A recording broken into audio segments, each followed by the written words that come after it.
Near Banbridge town in the county down, one morning in July, from a bohin green I was clearly seen as I went traipsing by. He stood quite still as if struck by a chill or a vision of ancient grace, and he gazed with a stare at my nut-brown hair till the blood rushed to his face. From Bantry Bay up to Derry Quay, and from Galway to Dublin town, no lad I have seen has a look so keen as I saw here in County Down.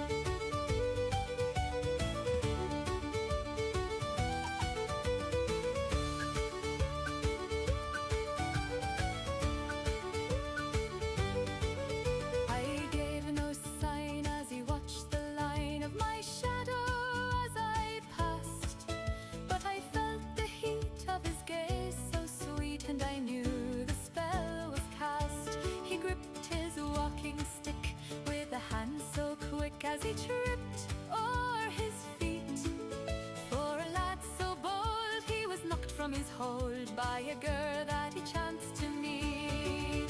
From Bantry Bay up to Derry Quay, and from Galway to Dublin town, no lad I've met hasn't a name to set against the star of the County Down.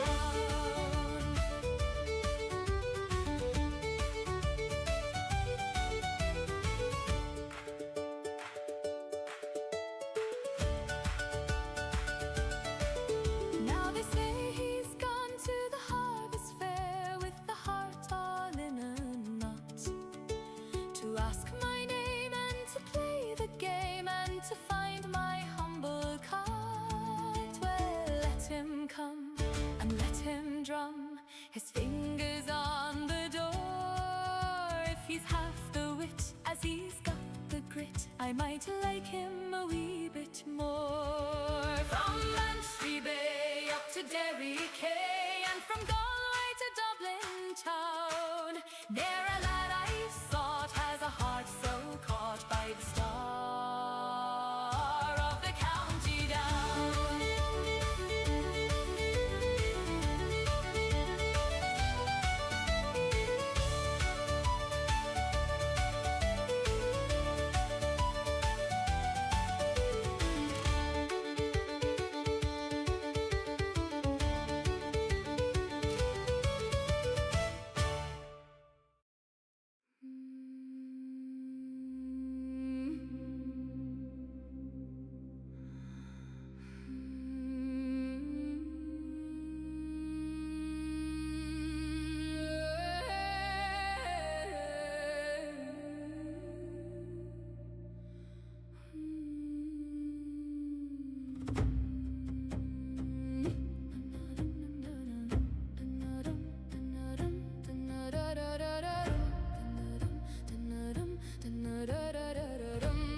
breathing the proof.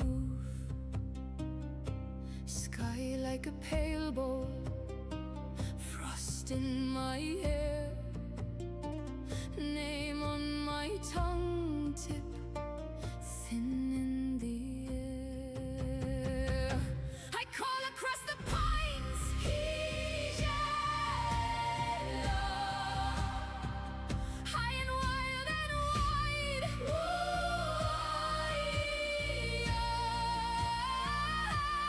If you're lost, then follow the sound. Let it guide you through the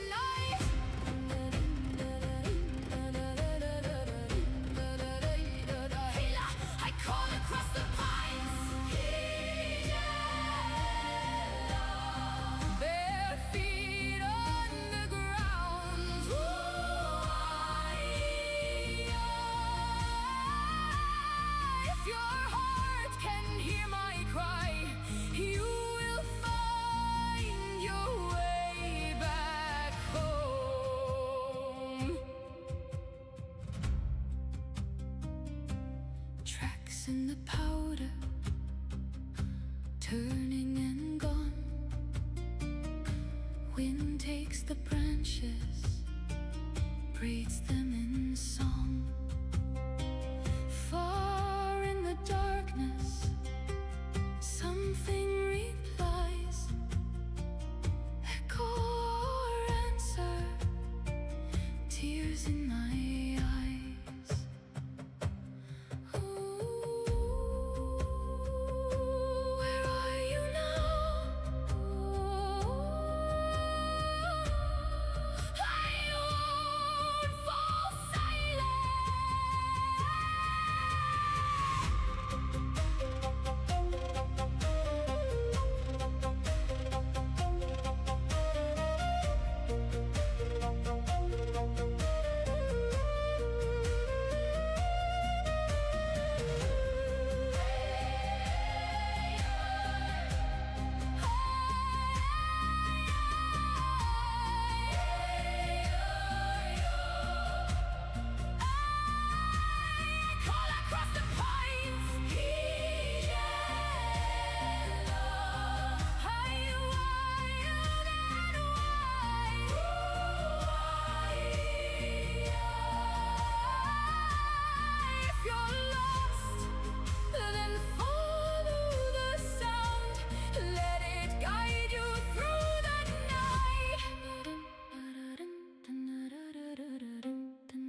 The fire smokes black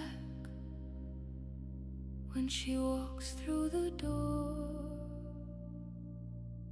a shadow that stretches across the stone floor.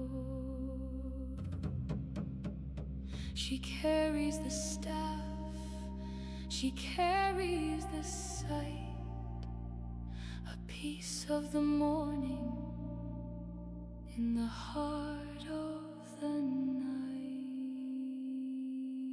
Satan, Satan, Satan, Satan, Satan, Satan. The staff hits the wood where the kings used to stand. Fate is a needle in a trembling hand. You asked for the rune, you asked for the flame, but you're too weak to carry the weight of your name.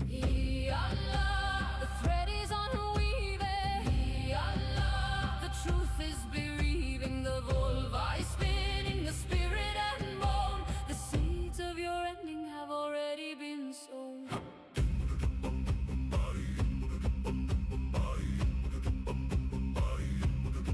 She sees the high hall, she sees it in ash, the glint of the gold, the sting of the lash. She speaks to the dead, she drinks from the well. There are secrets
Across the foam where the gray sea dies, I see the gold in your mortal eyes. Leave the iron, Asheen, leave the rust, leave the men who turn to dust.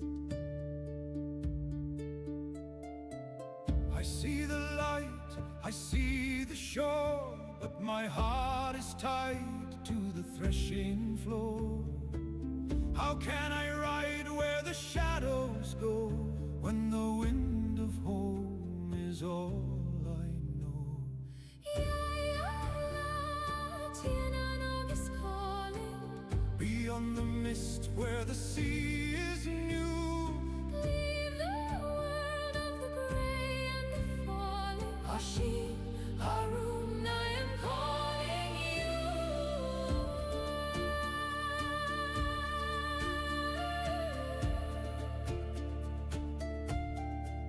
10,000 winters in a single breath, the land of youth, the end of death.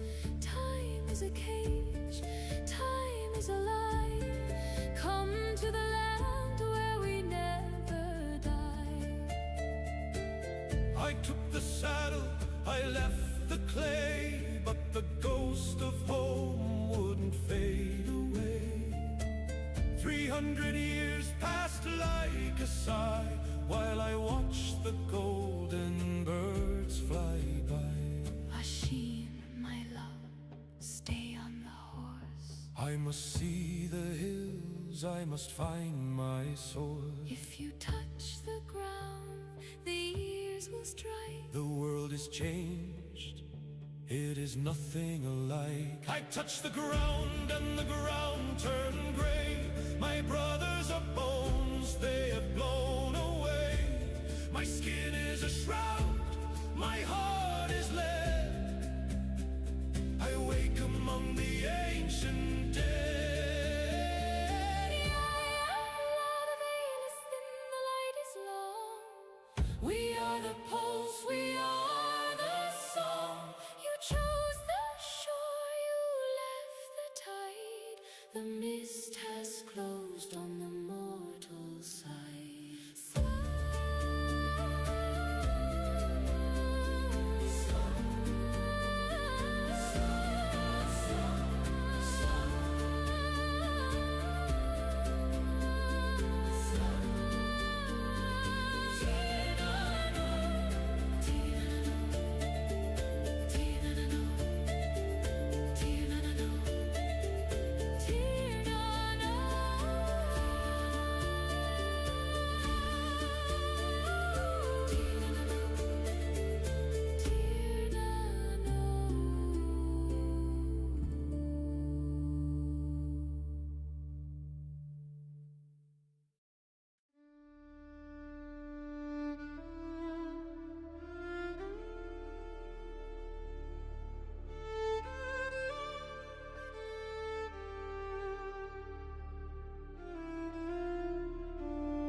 Is a shroud on the sleeping glen. We lay out the brat for the healing of men. A silver shadow moves over the height. Breed carries embers to swallow the night.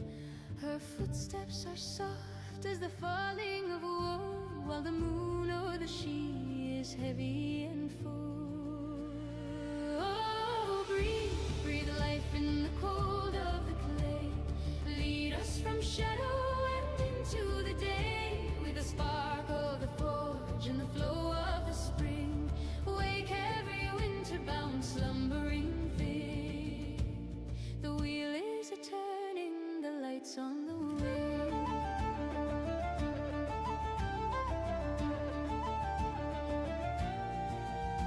She stands at the anvil where destiny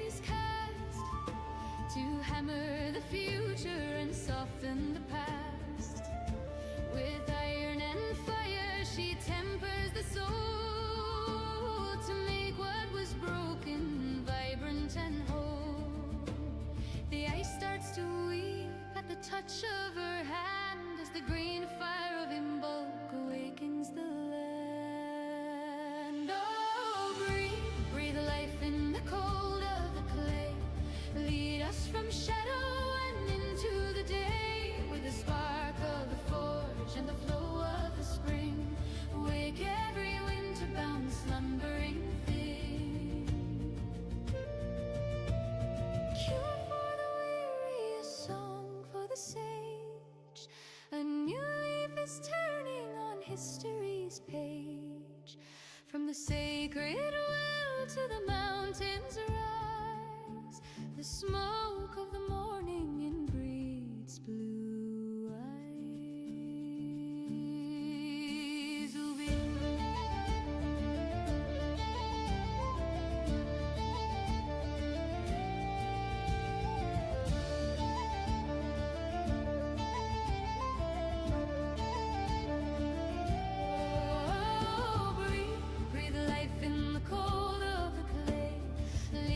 From shadow and into the day, with the spark of the forge and the flow of the spring, wake every winter-bound slumbering thing.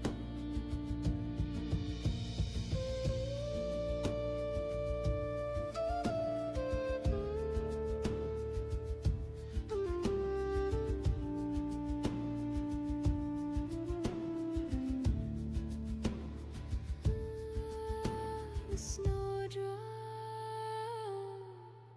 is waking, the shadows are breaking, breed is here, the light is drawing near.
Frost runes and winter's own will. Old Ymir is dreaming in temples of glass, waiting for shadows of ages to pass. Wake from the ice sleep, the fire is won, the sky candle rises, the wheel has begun. The hammer is falling.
salt sea foam, the light is finding its long way home.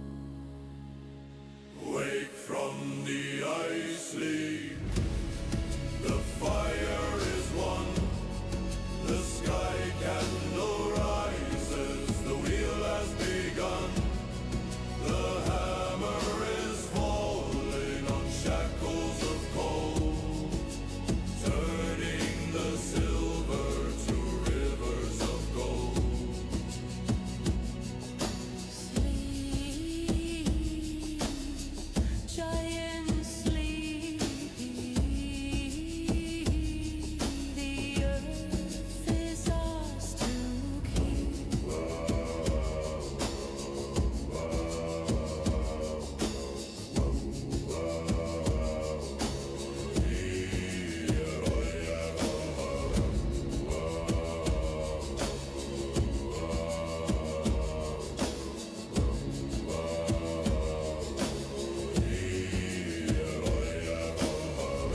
Good and fair evening, my friends. Welcome back to another beautiful day in the tavern. I apologize that ramp up was so long. I had a chore I had to go finish, and it took a little bit longer than I thought it was going to. But I am here now, and we are all set and ready to go for story time.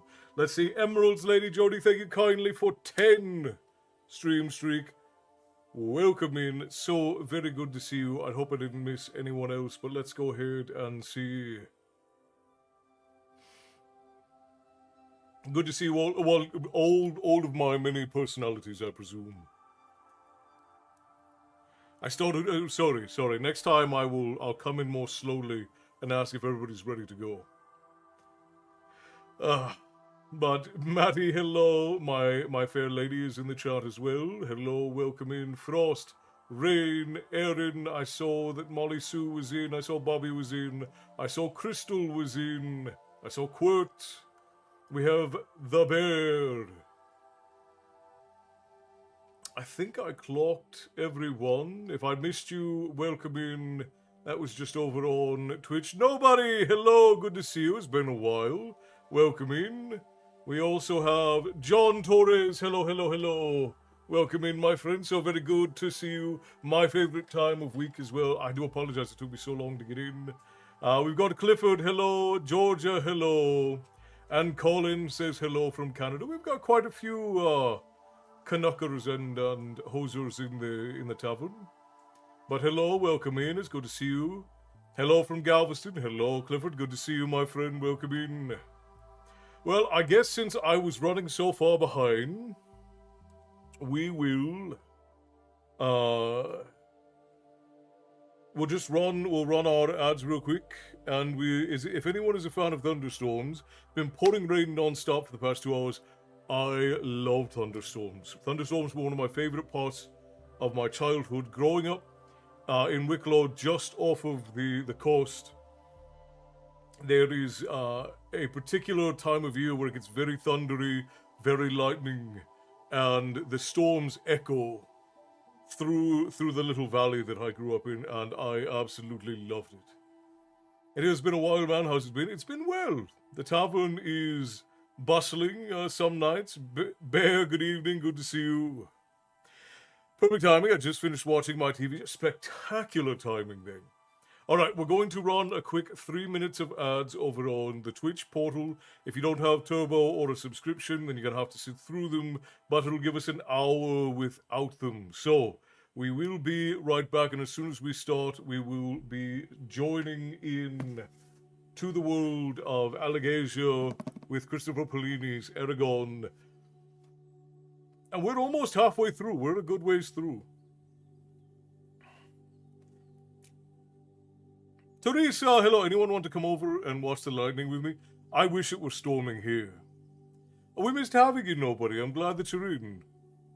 Used to be frightened of thunderstorms, but now I've grown to like them. Ever since I was a boy, I've always loved thunderstorms. It's weird. I was afraid of the dark as a boy, but I loved thunderstorms. And if it was thundery and so on at night, is Milu in? I don't know if I said hello to Milu, but hello, Milu. It's good to see you. When it got me addicted, well, Matty, you have an addictive personality, so it's not hard to get you addicted to things. I keep forgetting the time zones. Yeah, it is a bit of a slog dealing with this. Oh, we're all on different times. Santana, thank you for the resub, my friend. I appreciate you. Tips to the tavern keeper, always appreciated. Enjoy your mead of the morning star there. Thank you kindly. It has been persisting down here the last few days. I finally got a nice day and can get some washing done. That implies I get others addicted to me too. Yeah, I mean, that's probably fair enough, Matty. It's probably fair enough. Alright, friends, we're going to run a quick 3 minutes over on Twitch and we'll be right back. Everywhere else, you'll still get to participate in conversation. It is only those who are... Thank you, Bobby, for doing voices during the live reading. I do them... it's funny, I don't even know why we still have that cash in, because it used to be you guys would have to cash in order to get me to do them. Otherwise, I just read normally. But I felt like the stories weren't as magical without the voices. So I appreciate you cashing it in, Bobby. Thank you kindly. I got to shoot the 50 cal with my brother... 50 cal AR, my brother, but ooh, that sounds like good fun. Finally managed to catch you live. Sarah, hello and welcome in. We're going to get started here presently. Twitch friends, we'll be right back. 3 minutes and then we'll have an hour without them. We'll be right back. But yeah, welcome in, Sarah. I'm glad you finally made it.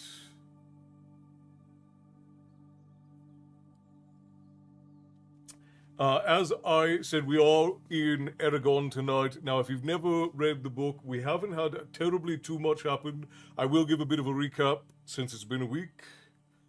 Surgery has been approved now for the paperwork. Yeah, congratulations, Kayla. That's such good news. I'm glad to hear it. Progress is ever important, and it's always exciting to hear when it happens. I'm so wiped. I'd imagine dealing with medical things and the bureaucracy that comes behind it all the red tape. It is a ripe pain. I do not envy you that. The lady and I have been also Rain. I don't know if I said hello, but hello. It's good to see you. The lady and I have been dealing with some medical things over the last few months. More specifically, things that have been just going on with me that are a pain in the butt. I'm listening on YouTube, chatting on Twitch if I'm behind. No, that's alright, Bobby. Yeah, if you are, for anyone who is new, if you are watching through the YouTube or Facebook portal, you're going to be anywhere from 15 to 90 seconds behind. That's a latency thing with the platforms. There's nothing I can really do about it. But don't worry about it. If you're a little bit behind the conversation, I am more than happy to have the conversations across the things. It doesn't bother me. And if you need to repeat yourself because I missed something, don't hesitate. I'm supposed to get more this week. It's actually nice and cloudy and cool outside right now, which it's been dreadfully hot all this week.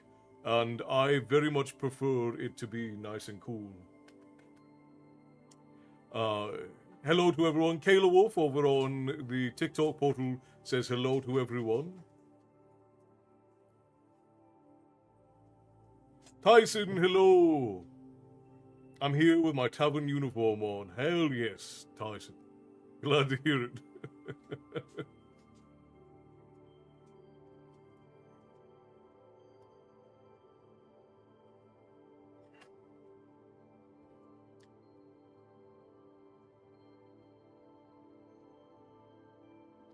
Lobby.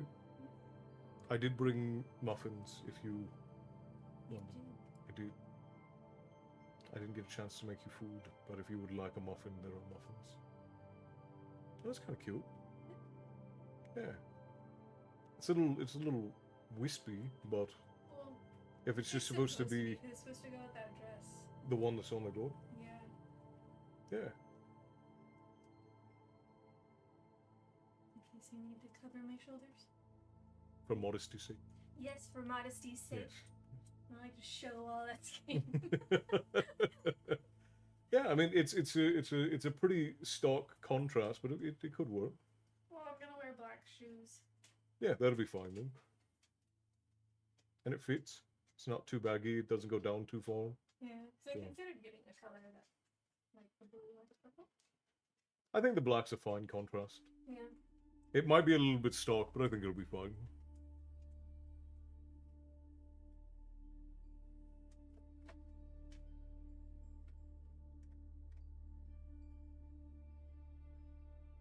Ads are done. Cassie, Colin, hello, hello. Most rain in years so far this spring. Cassie, it's good to see you. Welcome in. I hope you'll. I hope that I haven't started too late for you to get to spend a little bit of time with us this evening. Yeah, that'll be fun. Yeah. Should I get a cup? No, I think that's all right. The fact that you can see the colors of the dress through the black. Because it was like a really, really, really dark blue. Yeah. Well, but like I said, because you can see the colors through the black, it's more of like a fade into black rather than just black. So. You can get the link.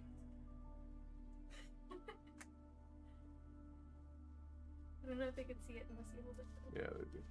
So the lady is going to a wedding. Yeah. And this is her dress, and she got this black cowl to go. What is it? A cowl? I guess like a little capelet. Capelet Yeah. to go with it, and so there's like this interesting contrast between the black and the color, and she wants the lady's opinion on whether or not this works. Jessica, hello, welcome in. Good to see you.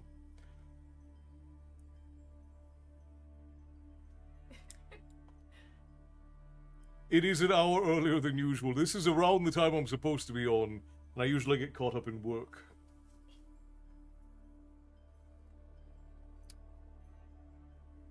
I was thinking of you earlier today when I was telling a friend about my uncle who is a retired preacher and he's a great storyteller. Oh, interesting. Well, I hope I came up in a good context in that conversation. Rain says that's pretty. She says her outfit is gorgeous. Santana says I have no clue, I'm not good at fashion. Bobby says I like it, makes the red pop. Mattie's still talking about where winds meet, that's not helpful. Santana says it looks pretty though. So yeah, general consensus is it looks pretty good. Thank you. So there you go. All right, ads are done, so we're going to delve right away into. Maddie is not on topic, but. Oh, I see. Bear says that's lovely. And Aaron says Milu would know, but Aaron says I got no style here. That's alright. I have no style either, Aaron. If it weren't for the lady is the most stylish thing about me.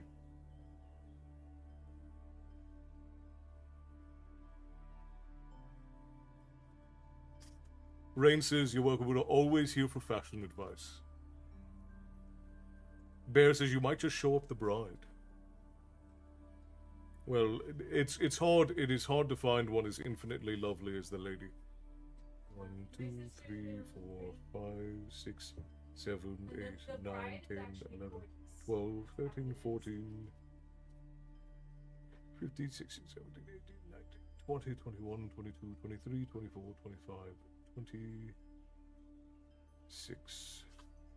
So I think we're on chapter 26. Yes. So we're beginning chapter 26 of Eragon. Theo, hello and welcome in. Clifford says, I think it looks nice, but my fashion sense isn't that great. Seems like a lot of us have that problem, Clifford.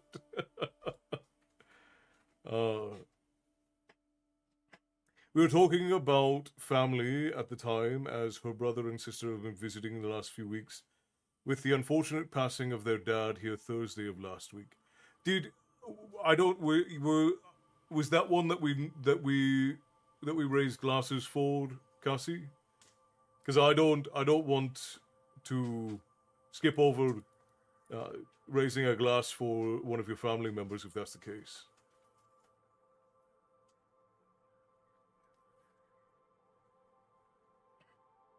Matty says the dress does look good. Oh, you're in the reading now.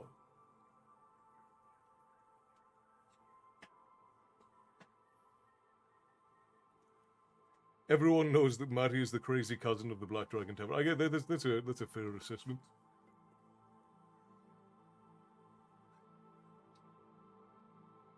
I just wonder if you had to guess how old Matty was, it would be a difficult guess. That's for sure. Will you stop whining? And I swear to God, if you poop on that wheel again, I'm gonna play kitty cat football. Now that he's no longer traumatized by me spanking him for pooping on the wheel, he's pooping on the wheel again. My goodness, I missed the notification. How do you do this? All right, Crow, we're actually just now starting, so you are absolutely okay. We're just now getting into the story.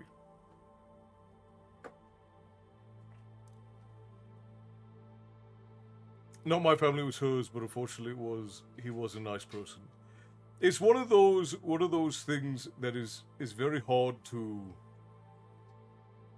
I guess, come to terms with, is how indiscriminate death is. Right, because the goal of all life is death. Eventually, we all come to it, and it's hard because we're sort of hidden from it by our day to day, right? Like with funerals, we close the box, we then put the box in a hole. We have the cremations done far away from where anybody can see it, and a lot of death, in general, happens very, very slowly and quietly in hospitals and so on. Joseph, hello, my friend. Good to see you. Memento mori. Yes, indeed. My cat is getting into things he shouldn't because he's hungry. And that does happen. We read Eragon to the kids for a bedtime story for a long time. It is good. It is good. It's a solid one to start your kids on, that's for sure. I mean, because what young boy wouldn't want to be a dragon rider? What young girl wouldn't want to be a dragon rider?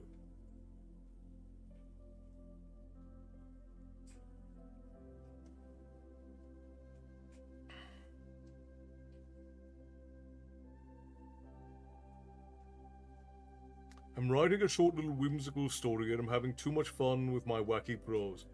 See, if you can manage to... If you can manage to enjoy the work that you do, it is an absolute blessing to be able to have that.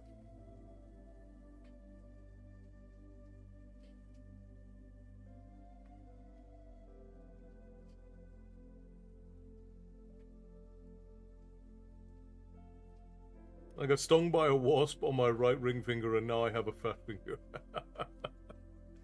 Why were you out having fist fights with bees, Santana? That's not good. Songbird, hello, welcome in. Alright friends, we're gonna get started. We are on chapter 25 of Eragon, the first book in the Inheritance Cycle, The Witch and the Werecat.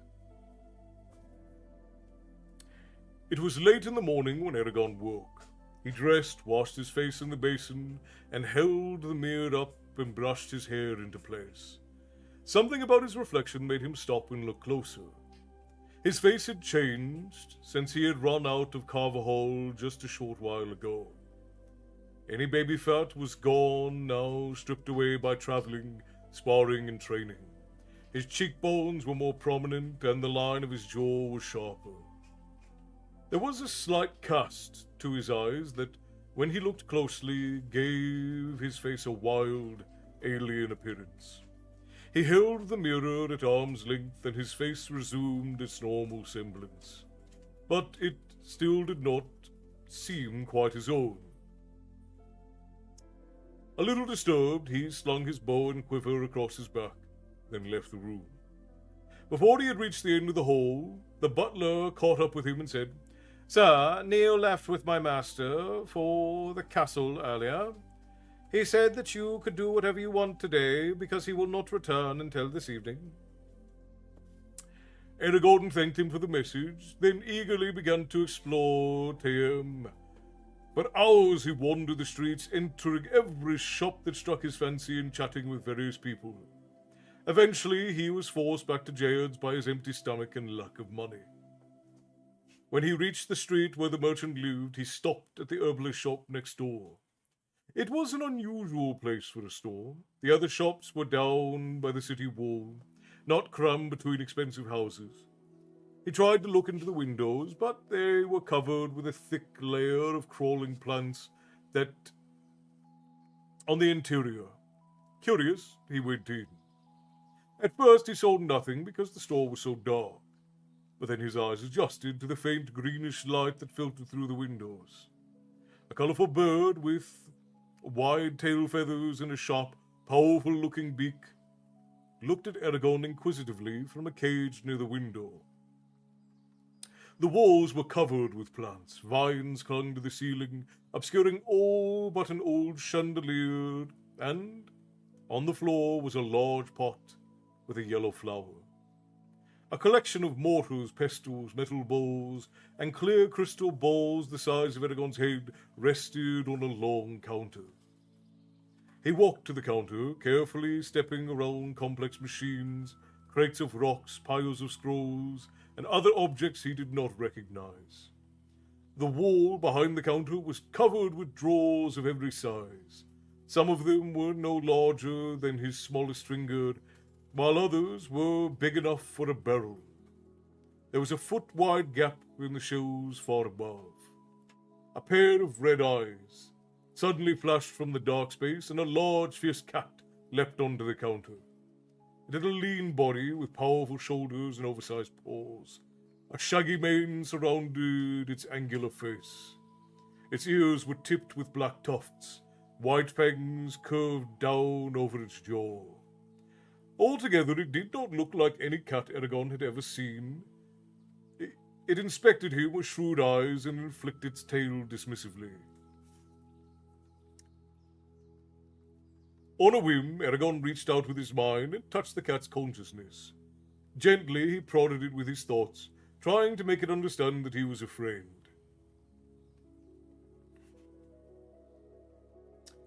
You don't have to do that. Eragon looked around in alarm. The cat ignored him and licked his paw. Saphira, "Where are you?" he asked. No one answered. Puzzled, he leaned against the counter and reached for what looked like a wood rod. that wouldn't be wise. "Stop playing games, Saphira," he snapped. Then he picked up the rod. A shock of electricity exploded through his body, and he fell to the floor, writhing. The pain slowly faded, leaving him gasping for air. The cat jumped down and looked at him. You aren't very smart, Dragon Rider. I did warn you. "You said that," exclaimed Eragon. The cat yawned, then stretched and sauntered across the floor, weaving its way between objects. Who else? "But you're just a cat," he objected. The cat yowled and stalked back to him. It jumped on his chest and crouched there, looking down at him with gleaming eyes. Eragon tried to sit up, but it growled, showing its fangs. Do I look like other cats? No. Then what makes you think I am one? Eragon started to say something, but the creature dug its claws into his chest. Obviously, your education has been neglected. I, to correct your mistake, am a werecat. There aren't many of us left, but I think even a farm boy should have heard of us. I didn't know you were real," said Eragon, fascinated. A werecat. He was indeed fortunate. They were always flitting around the edges of stories, keeping to themselves and occasionally giving advice. If the legends were true, they had magical powers, lived longer than humans, and usually knew more than they told. The werecat blinked lazily. Knowing is independent of being. I didn't know you existed before you bumbled in here and ruined my nap. Yet that doesn't mean that you weren't real before you woke me. Eragon was lost by its reasoning. I'm sorry I disturbed you. I was getting up anyway, it said. It leapt back onto the counter and licked its paw. If I were you, I wouldn't hold on to that rod much longer. It's going to shock you again in a few seconds. And hastily he put the rod back where he had found it. What is it? A common and boring artifact, unlike myself. But what is it for? Didn't you just find out? The werecat finished cleaning its paw, stretched once more, then jumped back up to its sleeping place. It sat down and tucked its paws under its breast, and then closed its eyes, purring.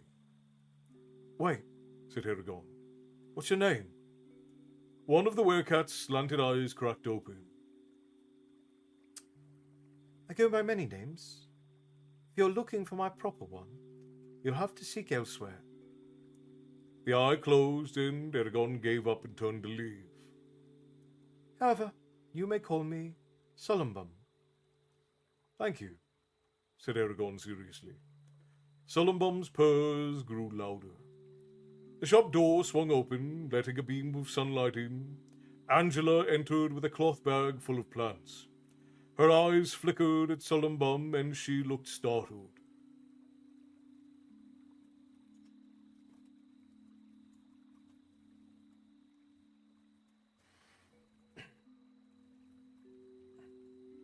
Oh, Solumbum's a he. For some reason I thought it was... He confused it for Saphira. What a weird thing. All right, well, we'll adjust that.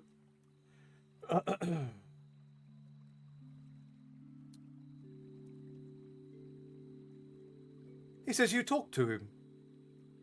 You can talk to him too, Asked Eragon. She tossed her head. of course, but that doesn't mean he'll say anything back. She set her plants on the counter and then walked behind it to face him. He likes you. That's unusual. Most of the time, Solumbum doesn't show himself to customers.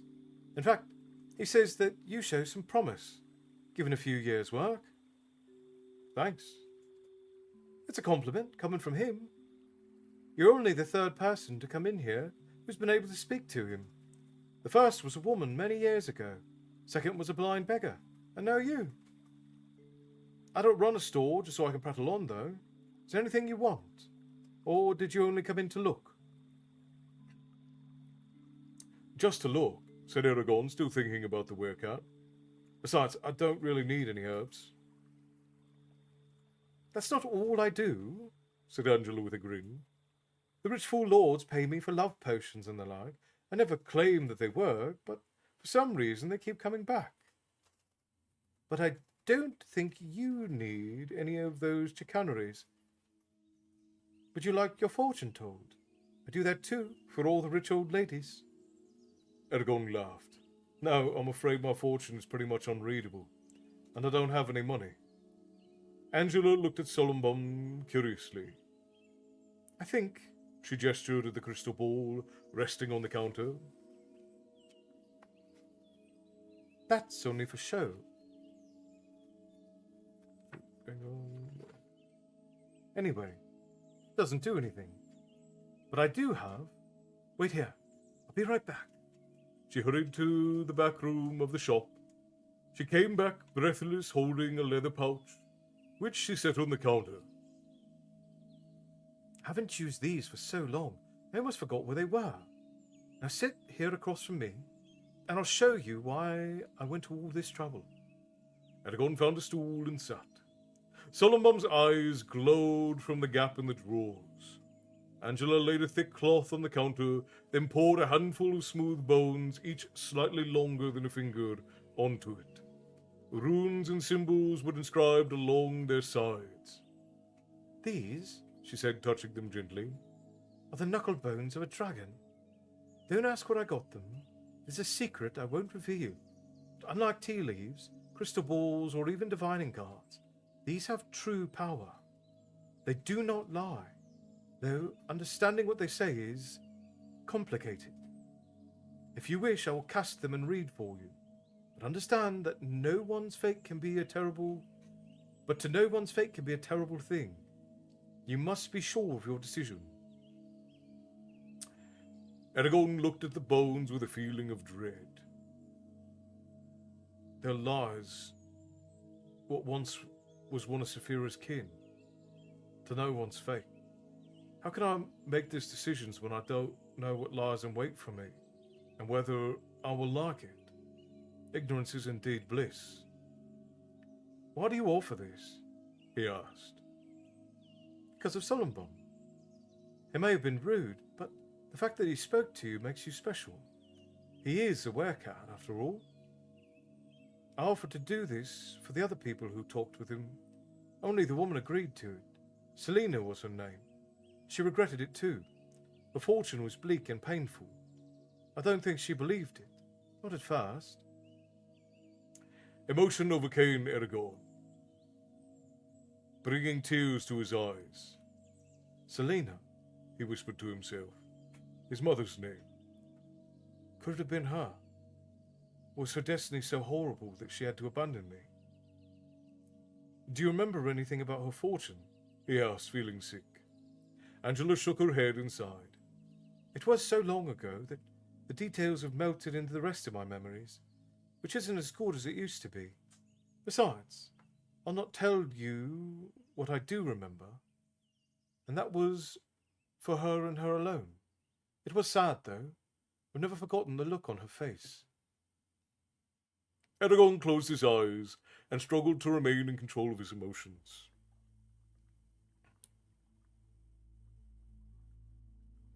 Why do you complain about your memory? He asked to distract himself. You're not that old. Dimples appeared on Angela's cheeks. I'm flattered, but don't be deceived. I'm much older than I look. The appearance of youth probably comes from my having to eat my own herbs when times are lean. Smiling, Eragon took a deep breath. If that was my mother, and she could bear to have her fortune told, I can too. Cast the bones for me, he said solemnly. Jonathan, hello, my friends. Thank you for the stars, creating astrological events over the tavern. Thank you kindly. Love the Eragon series. Thank you for reading them, my friend. I also sent you a message asking about a song I heard. I'll be doing some messages. I'll do some messages tomorrow. I'll go through and I'll see if I can find yours tonight, Jonathan. We had a huge influx of people follow the tavern, and I've been struggling to keep up with everything. Songbird, thank you kindly for the Go Popular, the heartbeat, the thumbs up, the roses, the lives, and the shards of hope. Thank you kindly. 10,000 likes gets Storytime Castle to the FYP. Thank you kindly, Songbird. I appreciate you for that. Tips to the tavern keeper, and the likes and shares are always appreciated. Joseph, you said, I've been digging in Des.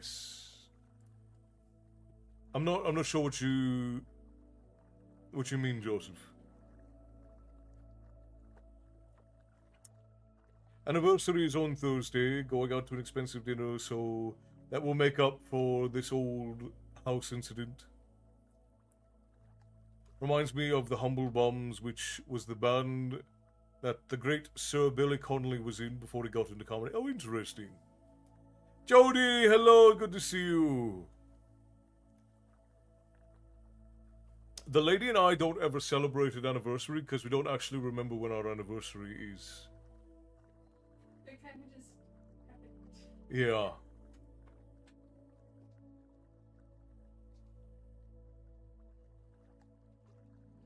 But we also, I also try to make sure that the lady gets something nice, at least like once a month, because we spend so much time working that it's hard not to at least do something to enjoy each other at least once a month. We spend a lot of time together, but something not work is hard to get planned in. I'm glad you've had a tavern boom. You guys definitely deserve a boon in the tavern. You're one of my favorites. Well, thank you, Jonathan. I appreciate that, my friend. I'm glad that you find so much love and solace here in the tavern. It means the world. And yeah, we had a pretty nice growth, and obviously people following doesn't necessarily mean anything. Like, those are just vanity numbers. We don't spend a whole lot of time focusing on how many people follow or anything like that. But when we do get an influx of people coming in, I tend to get a bunch of messages and an excess of comments, so then it takes me forever to get caught back up. Duncan, hello, my brother, my homie, just a short pass by tonight. Kind of broken and malfunctioned today, and calling an early turn-in. Well, that's fair enough, my friend. Make sure you're taking care of yourself. One of the things that is, because we try to celebrate each other every day, which I know is kind of a cheesy thing to say, but like we take time to, like if she sees something that she thinks that I will like or that'll make my life easier, if we have the money for it, then she'll get it, and I do the same thing for her.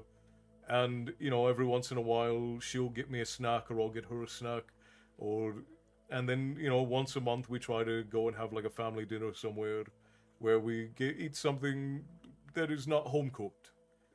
You know, and then like sometimes I'll do French toast or something in the morning, or we'll do some homemade pizza or something. Like we try to do those things every day. So I don't know what we would do different on like an anniversary day. So yeah, I don't know. I kind of got off onto a tangent there. I'm not. There's no end to that thought. But Jonathan, thank you for the stars, brother. I appreciate you for that.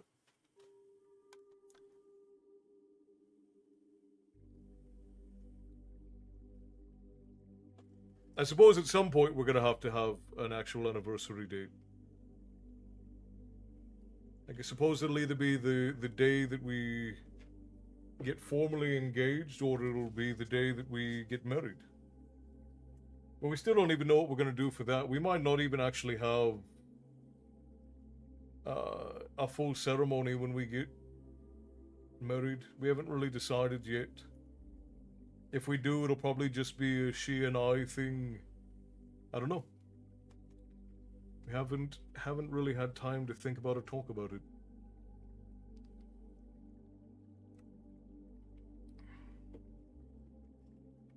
$12.16, our avatars got married in Final Fantasy. 12.26, our avatars got married in Final Fantasy 11 and in Final Fantasy 14. And in 3.26 we got married in the US. That's beautiful, Jody. That's actually really funny. That's nice. I choose one day to go all out. Day of the year changes depending on our finances. Yeah, well, and that's fine. I think that you celebrating your relationship is whatever works for you. Heck, I'm happy about a fresh towel for my shower. Right. Well, and every once in a while we'll just go and we'll do something. I don't know, it's weird. Because the lady and I, and neither one of us is particularly like neither one of us makes a big deal out of our birthday. Like, we haven't really celebrated my birthday in years. And the only reason why we make a big deal out of the lady's birthday is because I insist on it. And even this year, like, we had so much work and not a whole lot of like, finances were on a low. So we didn't even really do a whole lot for her birthday this year. Although we did go out with a bunch of different family and friends for it, so... Oh, Maiko, hello, welcome in. Got a raid coming in. Let's get a toot on the raid horn for Maiko Psycho. Here we go. 3, 2, 1.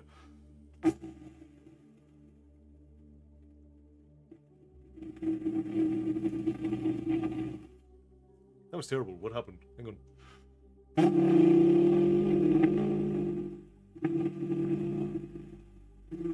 That was better. That was better. Welcome in, Michael. I hope you had a good night, my friend.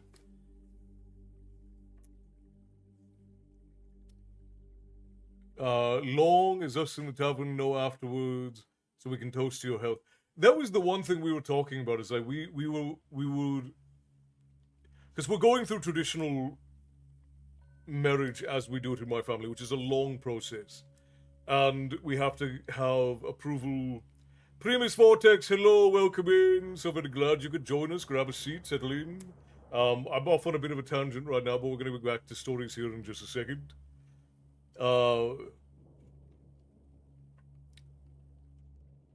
Because getting married in our family, we have to have elders' approval. We have to prove that we understand clan principle and clan tradition well enough. We have to make sure we can take care of ourselves and each other. And we have to go through the engagement process, which has a bunch of ceremonial aspects, like we braid our own hand fasting cord and a bunch of other things. There are a bunch of things that go into it.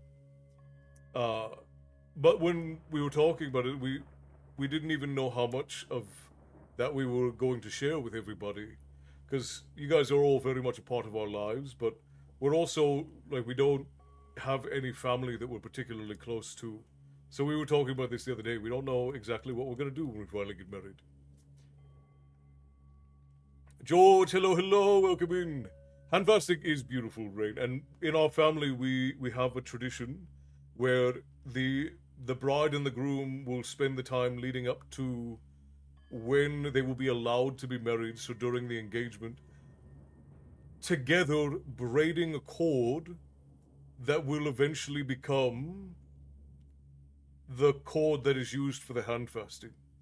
So we sit across from one another, each of us with two threads, and we braid it, and it's a practice of patience. You have to learn to be patient.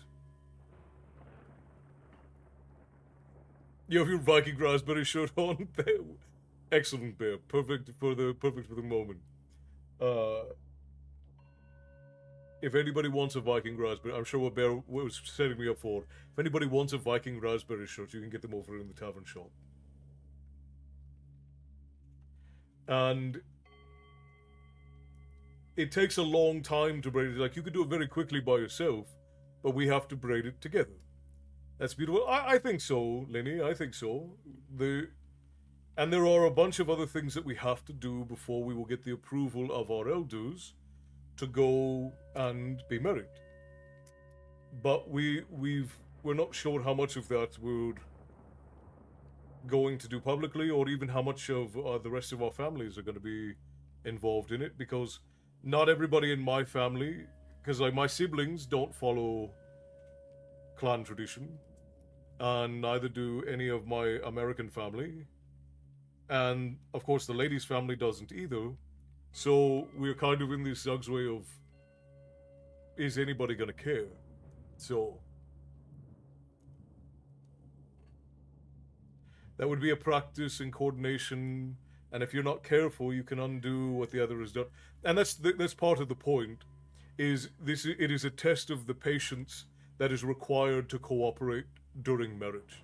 It is a physical embodiment of what is required for the patience of becoming one. And it is also a representation of that. You are braiding together the aspects of two families, two people, to become one person. And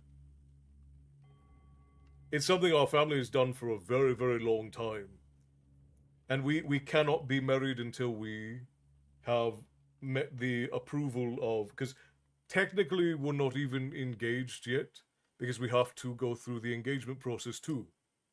So, Jonathan, I think I speak for us in the tavern that you both have made us feel like family, and I'm glad. We do definitely try to make it welcoming for all of you, to have a place to get away, to have a place to escape, and where you feel at home. So, and that makes us feel good. Do what matters to you, Council.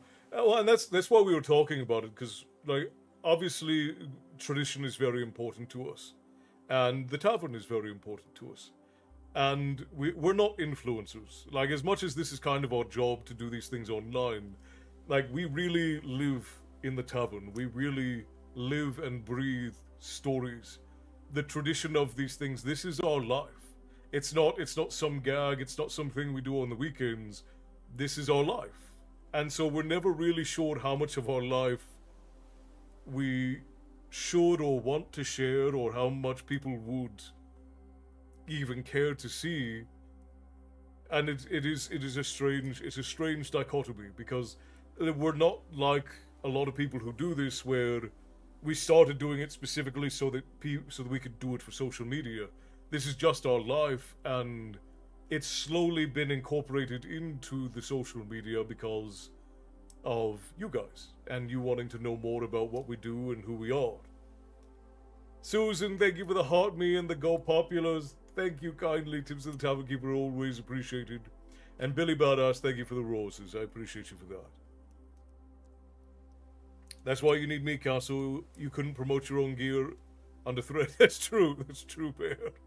You know, are the only ones that matter in my opinion. Well, thank you, Bobby. I appreciate that.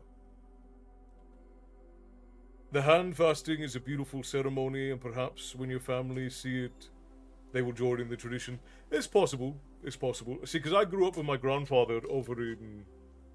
Uh, I grew up with my grandfather over in Ireland. I grew up with these traditions. Like I grew up going to my cousins and aunts and uncles' weddings and seeing all these things all the time. But my siblings grew up in America with my parents, and so they were never really a part of it. And of course, the lady, she was born and raised in the United States, so she never really had anything. And her family are typical, sort of typical Americans. So you're doing something you love and are passionate about, sharing it with others shows love to others. I hope so, Rain. I hope so. It's very noticeable and it seeps into the tavern and thus into us, and that in and of itself binds us as family. I think so, Jonathan. I think so. Hang on, the boy has a question for me. I'm gonna mute real quick, I'll be right back.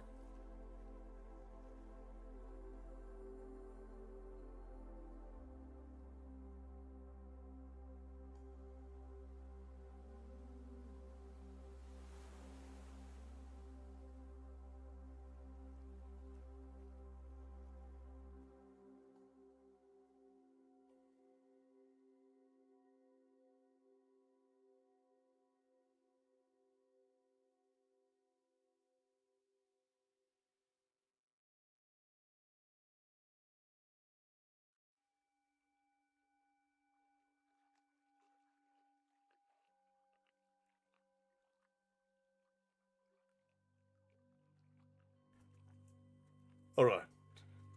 I will be back in a bit working on my story. That's alright, Frost. Do what you gotta do. Alright, I'm gonna get back in the story. I kind of got off on a tangent here a bit, but I appreciate you all sitting with me through it all. But yeah, when we are ready to, when we've been given the approval to get married, we'll definitely let you guys all know. So when that happens, I will inform you all, and then we'll see how much of that ends up being more public. Yeah, I muted the microphone, Clifford. My son was here asking for something. A few years ago, my sister and brother-in-law redid their vows for their 10-year anniversary. They did a hand-fasting ceremony. They had 4 different Norse-style bracelets. If you are family or in the ceremony, you got a wolf head bracelet. I don't remember the other designs or who they were for. So when we have whole families that get integrated into the family, everyone has to go through adulthood trials in order to be. Leonie, hi, I love your stories. Well, I can't take credit for the stories. I just pass them along, but I'm glad you enjoy story time here in the tavern. It's a pleasure to have you. We're reading Eragon tonight, if you want to join us. Thunderstorms is messing everything up. I keep having to refresh my live. Well, just make sure you're being safe, Teresa. That's the most important thing. So, in order for another family to marry into my grandfather's family, everyone has to become an adult. So the way that our tradition works is that being older does not make you an adult. We have a series of trials that we go through of learning principles and learning practices and learning tradition and learning the important things about how to build relationships, at least according to us. I doubt everyone would agree with our perspective on what is important. But to marry into the family, you have to become an adult. The lady is currently going through adulthood to be an adult so that she can marry me. And once everyone has gone through adulthood to become part of the family, you get an adulthood, what is called an adornment. And usually most people get their adornments at the wedding when the couple comes together. And it usually also comes with a family name. So you get renamed, you get a new clan name, if you will, that comes along with having undergone adulthood trials, and along with that you get an adornment as a commemoration of becoming an adult. And usually it's like an arm ring, or if you're a man, sometimes they are beard ornaments, and sometimes they're torques. But It's a tradition that my grandfather's kept alive for a very, very long time. It almost died out with his generation because his father and his brother both died during World War One, or just after World War One, and it wasn't until him and a couple of his cousins reinvigorated the family tradition that a lot of our tradition was almost lost. A lot of our family books were destroyed, and a great many other things.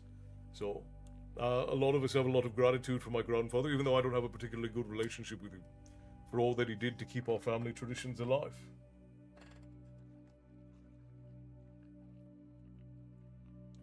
Which is why, even though he and I are not on speaking terms, the lady and I are still adhering to family tradition with how we get married.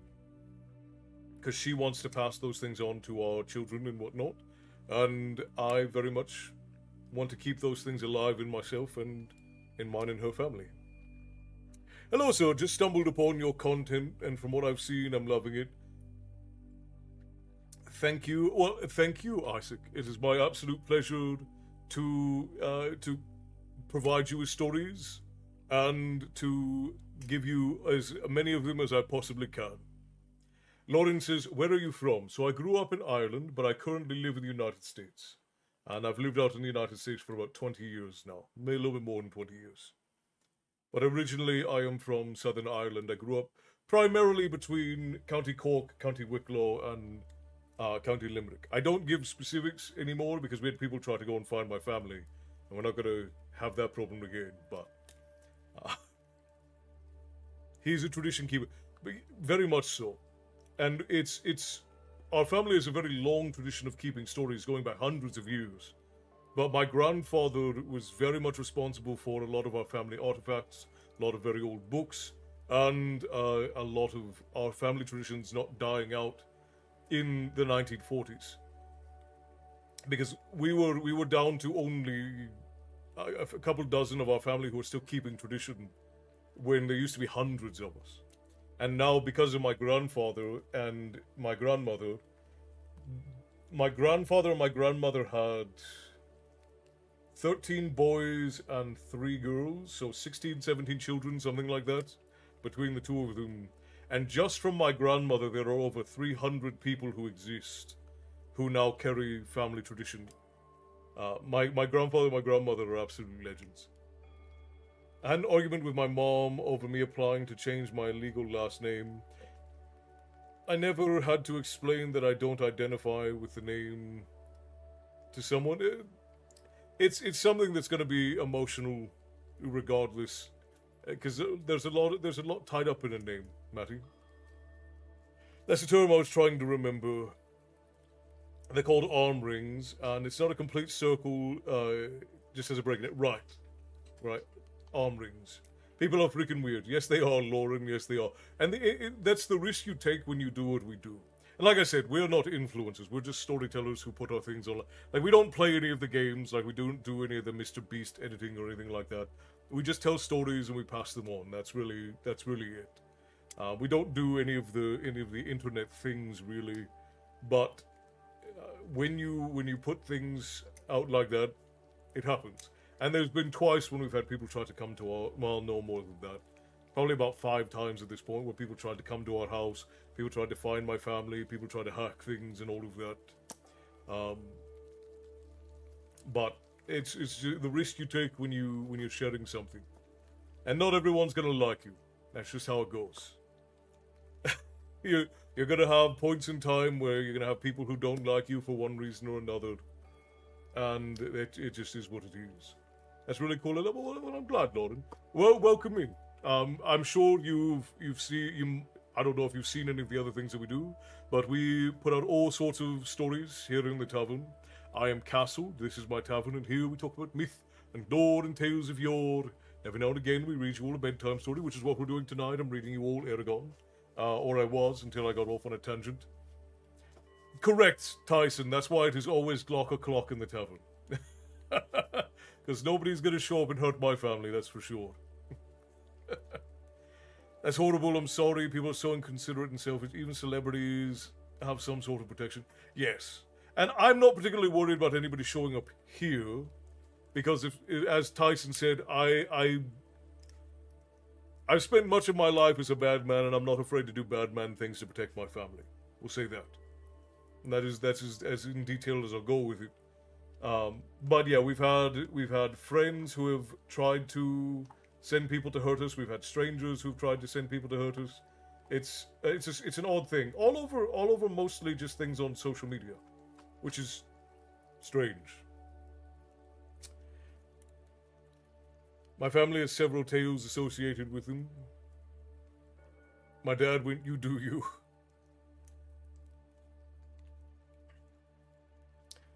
Avada Kablama. Yeah, exactly, Jonathan, exactly.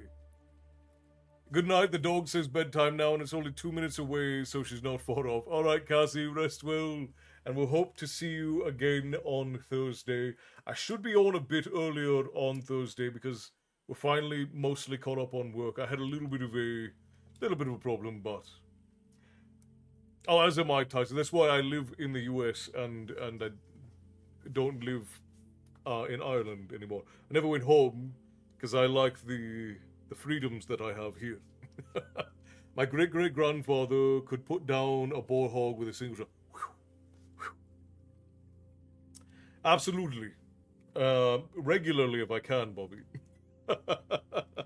As often as I go to the gym, if it's possible. All right, let's continue story time, my friends. Where was I? He had just said, cast the bones.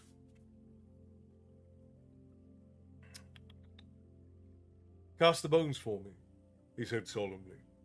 Angela's face became grave as she grasped the bones in each hand. Her eyes closed and her lips moved in a soundless murmur. Then she said powerfully, "Mannen, Weirda, Hugan," and tossed the bones onto the cloth. They fell all jumbled together, gleaming in the faint light. The words rang in Eragon's ears. He recognized them from the ancient language and realized with apprehension that to use them for magic, Angela must be a witch. She had not lied. This was a true fortune-telling. Minutes slowly passed as she studied the bones. Finally, Angela leaned back and with a heavy, long sigh, she wiped her brow and pulled out a wineskin from under the counter. "Do you want some?" she asked. Eragon shook his head. She shrugged and drank deeply. "This," she said, wiping her mouth, "is the hardest reading I've ever done. You are right. Your future is nigh impossible to see.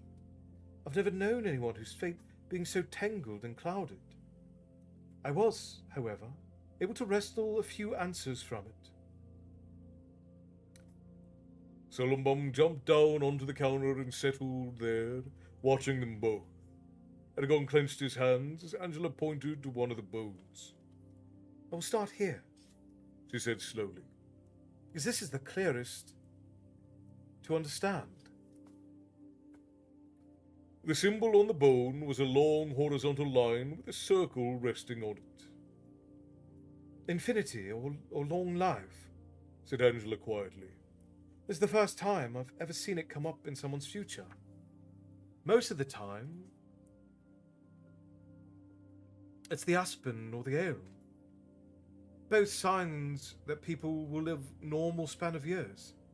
Whether this means that you'll live forever or only that you'll only have an extraordinary long life, I'm not sure. Whatever it foretells, you may be sure that many years lie ahead of you." No surprise there. I am a rider, thought Eragon. Was Angela going to tell him things he already knew? Now the bones grow harder to read, as the rest are in a confused pile. Angela touched 3 of them. Here are the wandering path, a lightning bolt, and the ship sailing all lie together. A pattern I've never seen, only heard of. The wandering path shows that there are many choices in your future, some of which you face even now. I see great battles raging around you, some of them fought for your sake. I see the mighty powers of this land struggling to control your will and destiny. Countless possible futures await you, all of them filled with blood and conflict. But only one will bring you happiness and peace. Beware of losing your way, for you are one of the few who are truly free to choose their own fate. Their freedom is a gift, but it is also a responsibility more binding than chains. Her face grew sad. And yet, as if to counteract that, here is the lightning bolt. It is a terrible omen. There is a doom upon you. But of what sort I know not. Part of it lies in a death, one that rapidly approaches and will cause you much grief. But the rest awaits in a great journey. Look closely at this bone. You can see that it ends rest on that of a sailing ship. That is impossible to misunderstand. Your fate will be to leave this land forever, and where you will end up, I know not, but you will never again stand in Alagasia. This is inescapable. It will come to pass even if you are to avoid it, even if you try to avoid it. Her words frightened Eragon. Another death. Who must I lose now? His thoughts immediately went to Roran. Then he thought of his homeland. What could ever force me to leave? And where would I go? If there are lands across the sea or to the east, only the elves know of them. Angela rubbed her temples and breathed deeply. The extra bone is easier to read and perhaps a bit more... The next bone is easier to read and perhaps a bit more pleasant. Eragon examined it and saw the rose blossom inscribed between the horns of a crescent moon. Angela smiled and said, An epic romance is in your future. Extraordinary, as the moon indicates, for that is a magical symbol, and strong enough to outlast empires. I cannot say if this is passion will end happily, but your love is of noble birth and heritage. She is powerful, wise, and beautiful beyond compare. Noble birth, thought Eragon in surprise. How could that ever happen? I have no more standing than the poorest of farmers. Now for the last two bones, the tree and the hawthorn root, which cross each other strongly. I wish this were not so. It can only mean more trouble, but betrayal is clear, and it will come from within your family. Roran wouldn't do that, objected Eragon abruptly. I wouldn't know, said Angela carefully. But the bones have never lied, and that is what they say.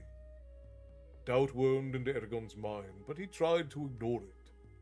What reason would there ever be for Roran to turn on him? Angela put a comforting hand on his shoulder and offered him the wineskin. This time Eragon accepted the drink, and it made him feel better. After all that, death might be welcome, he joked nervously. Betrayal from Roran. Couldn't happen. It won't. It might be, said Angela solemnly, and then laughed slightly. But you shouldn't fret about what has yet to occur. The only way the future can harm us is by causing worry. I guarantee that you'll feel better once you're out in the sun. Perhaps. Unfortunately, he reflected wryly. Nothing she said will make sense until it's already happened. If it really does. He amended himself. You use words of power, he noted quietly. Angela's eyes flashed. What I wouldn't give to see the rest of how your life plays out. You can speak to werecats, you know of the ancient language, and you have the most interesting future. Also, few young men with empty pockets and rough travelling clothes can expect to be loved by a noblewoman. Who are you? Eragon realized that the werecat must not have told Angela that he was a rider. He almost said, Evan, but then changed his mind and simply stated, I am Eragon. Angela arched her eyebrows. Is that who you are? Or your name? She asked.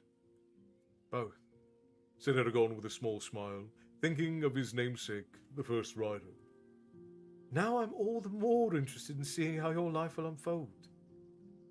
Who was the ragged man with you yesterday? Eragon decided that one more name couldn't hurt. His name is Brom. A guffaw suddenly burst out of Angela, doubling over in her mirth. She wiped her eyes and took a sip of wine and fought off another attack of merriment.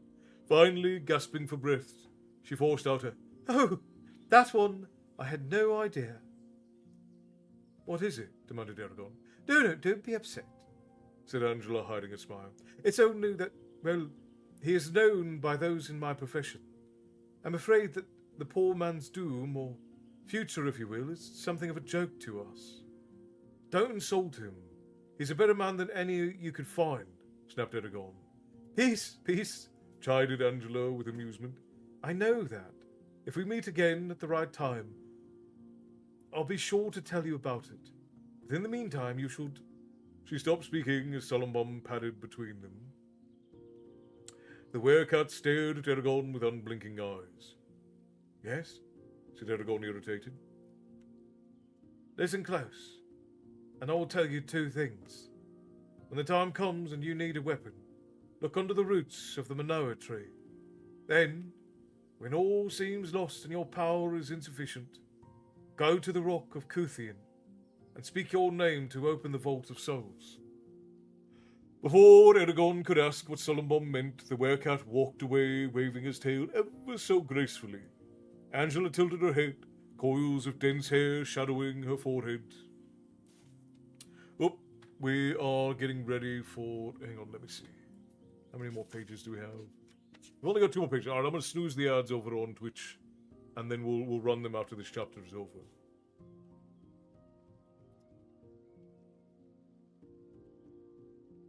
Angela tilted her head, coils of dense hair shadowing her forehead. I don't know what he said, and I don't want to know. He spoke to you and only to you. Don't tell anyone else. I think I have to go, said Eragon, shaking. If you want to, said Angela, smiling again. You are welcome to stay here as long as you like, especially if you buy some of my goods. But go if you wish. I'm sure that we've given you enough to ponder for a while. Yes, said Eragon quickly, and he made his way to the door. Thank you for reading my future. Think. You're welcome, said Angela, still smiling. Eragon exited the shop and stood in the street, squinting until his eyes adjusted to the brightness. It was a few minutes before he could think calmly about what he had learned. He started walking, his steps unconsciously quickening until he dashed out of Terim, feet flying as he headed up to Saphira's hiding place. He called to her from the base of the cliff, and a minute later she soared down and brought him up to the cliff top. When they were both safely on the ground, Eragon told her about his day. And so, he concluded, I think Brom's right. I always seem to be where there's trouble. You should remember that what the werecat told you. It's important. How do you know? He asked curiously. I'm not sure, but the names he used to feel powerful. Kuthian, she said, rolling the word around. No, we should not forget what he said. Do you think I should tell Brom? It's your choice. Think of this. He has no right to know your future. To tell him Solumbum and his words will only raise questions you may not want to answer. And if you decide to only ask him what those words mean, he will want to know where you land them. Do you think you can lie convincingly to him? No, admitted Eragon. Maybe I won't say anything. Still, this might be too important to hide. They talked until there was nothing more to say, and then they sat together companionably, watching the trees until dusk. Eragon hurried back to Teum and was knocking on Jayad's door. was soon knocking on Jared's door. "Is Neil back?" he asked the butler. "Yes, sir, I believe he's in the study right now." "Thank you," said Eragon, and he strode to the room and peeked inside. Brom was sitting before the fire, smoking. "How did it go?" asked Eragon. "Bloody awful," growled Brom around his pipe. "So you talked to Bran?" "Not that it did any good. This administrator of trade is the worst sort of bureaucrat. He abides by every rule, and delights in making his own whenever he can inconvenience someone, and at the same time believes that he's doing good." "So he won't let us see the records?" asked Eragon. "No," snapped Brom, exasperated. "Nothing I could say would sway him. He even refused bribes, substantial ones too. I didn't think I would ever meet a noble who wasn't corrupt. Now that I have, I find I prefer them when they're greedy bastards." He puffed furiously on his pipe and mumbled a steady stream of curses. When he seemed to have calmed, Eragon asked tentatively, "So, what now?" "I'm going to take the next week and teach you how to read." "And after that?" A smile split Brom's face. "After that, I'm going to give Bran a nasty surprise." Eragon pestered him for details, but Brom refused to say more. Dinner was held in a sumptuous dining room.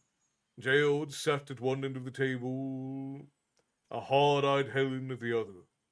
Brom and Eragon were seated between them, which Eragon felt was a dangerous place to be. Empty chairs on either side of him, but he didn't mind the space. It helped to protect him from the glares of their hostess. The food was served quietly, and Geode and Helen wordlessly began eating. Eragon followed suit, thinking, "I've had cheerier meals at funerals." And he had in Carver Hall. He remembered many burials that had been sad, yes, but not unduly so. This was different. He could feel simmering resentment pouring from Helen throughout dinner. And so ends chapter 25 of Eragon, The Witch and the Werecat. And next we will be on chapter 26, which we are still going to do tonight, my friends. But we're going to run ads for our Twitch friends quickly, and then we will be right back. Cat Stevens, thank you. You're most welcome. I don't know what I did, but you're most welcome. Whatever I can do, I'm always happy to do it. So we're going to run ads for our Twitch friends real quick. It'll be 3 minutes, and then we'll have an hour without them, and we'll be right back, my friends. All right, did I miss anything, barkeeps, that I need to attend to? Thank you for the posture check, Frost, and for, the drink. Oh, much appreciated. It's large to my friends.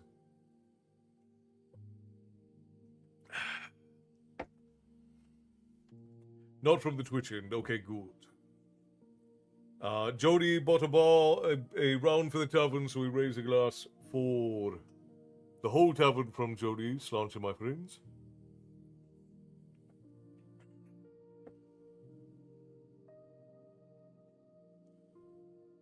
And then a drink from Santana.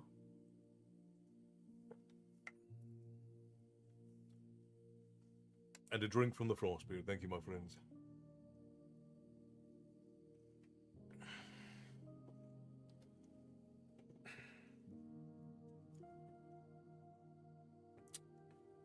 We're just having a two-way conversation. I do love me some firearms.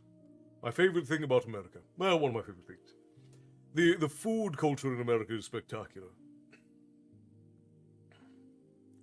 This story was supposed to be for the tavern contest, but just like the last contest, it's getting a mind of its own and stomping forcefully through the vegetation rather than a neat little path.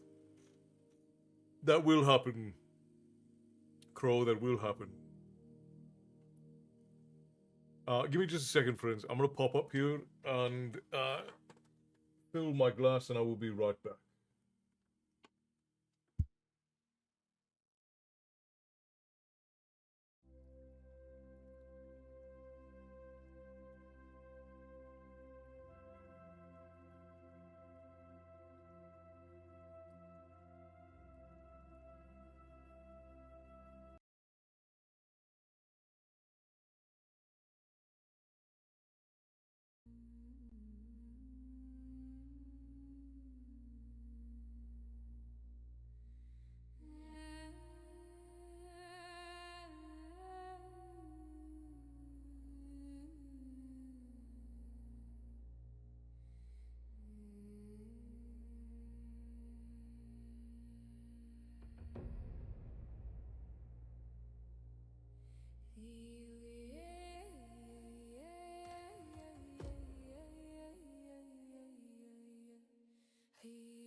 biting wind.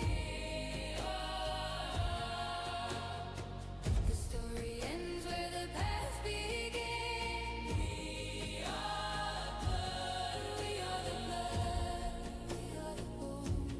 We never walk these woods alone. The earth remembers its own.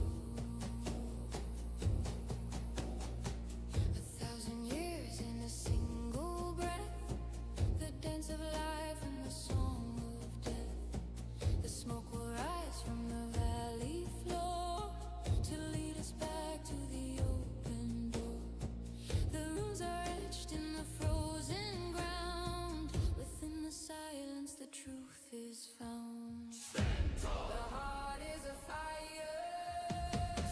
The spirit is iron. I am the echo, I am the mountain. Carry the flame through the biting wind. The story ends where the past began. We are blood, we are the blood, we are the bone. We never walk these woods alone.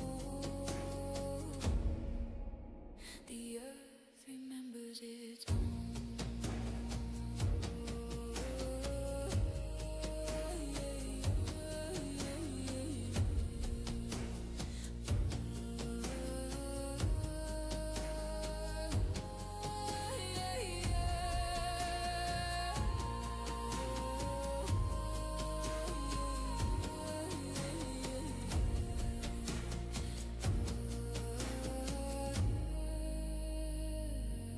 Remembers its own.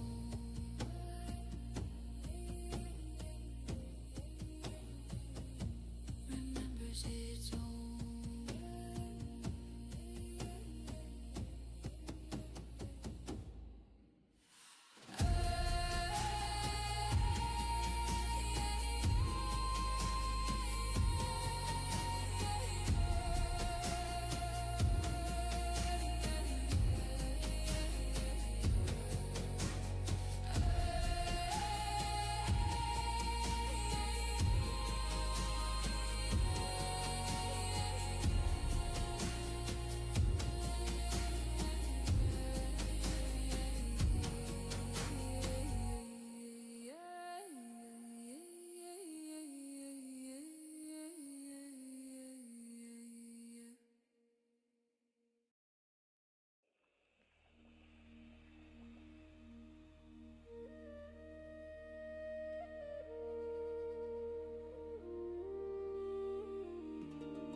Under the weight of the silver bone, the adder wakes in its house of stone. A ribbon of glass, a shivering vein, is drinking the mist and the firstborn rain. Of a mountain is shedding its mantle of white as the river uncoils in the pale morning light. Rise from the deep, oh silver thread, wake every root from its frozen bed. The ice is a skin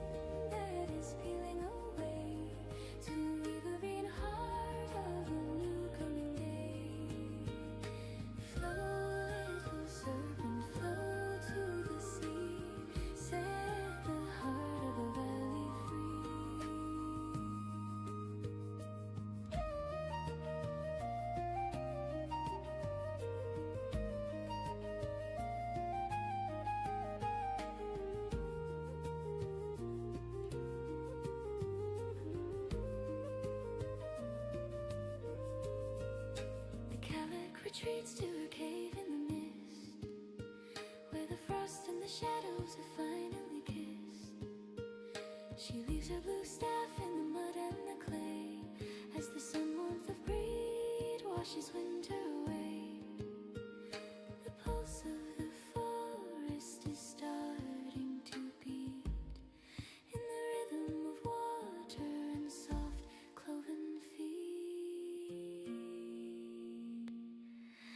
Drip by drip, the winter dies, 1,000 mirrors for the skies. From the smallest crack to the widest bay, the serpent of spring is finding its way.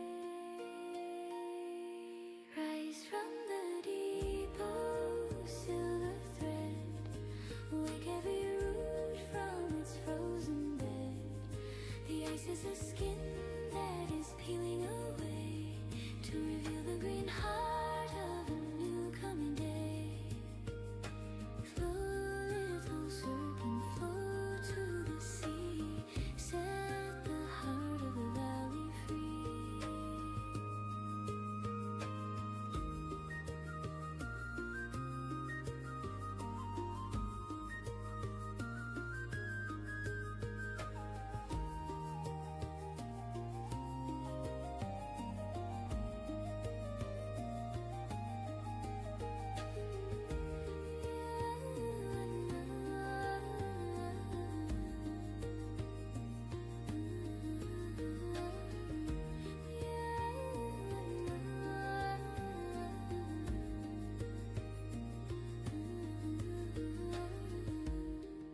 The water is sea,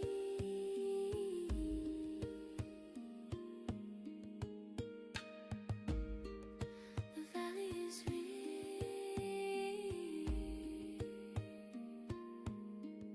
The serpent has come, winter is done.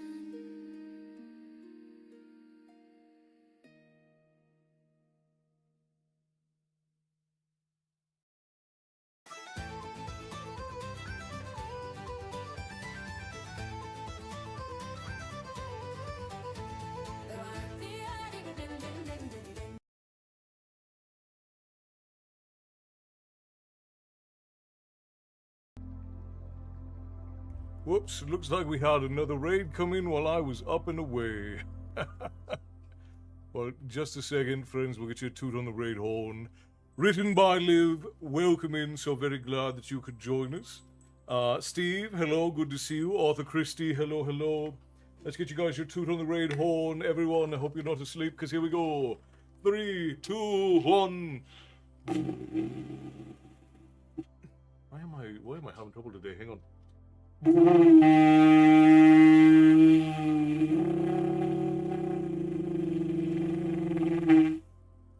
we go. Welcome in, friends.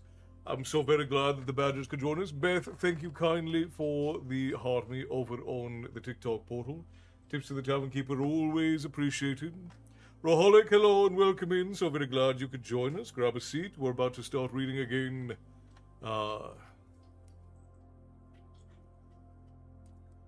Yep, grab yourself some snacks, my friend. Does the chair need snacks? Are they hot, cold? No, the chair is fine. The chair will be alright. The chair is definitely not cold. The chair makes everyone around it very hot. So much so that the cat constantly steals my chair. But hello and welcome in. Did we get a shout out for Arthur Christie for us? I'm sure you did, but just to make sure. I see Naughty Dog, thank you for the follow. Welcome, welcome. You've now marked this on your map. You should be able to find your way back the next time you seek a story. Olga, thank you for the stars over on the Facebook portal. Tips to the Tavern Keeper always appreciated. Good night, Steve, rest well, and Christy, and anyone else who has to run off. Thank you for coming in. We appreciate you dropping by. If you'd like to leave us up to have stories in the background, that's just fine. But if you need to run off, we also understand.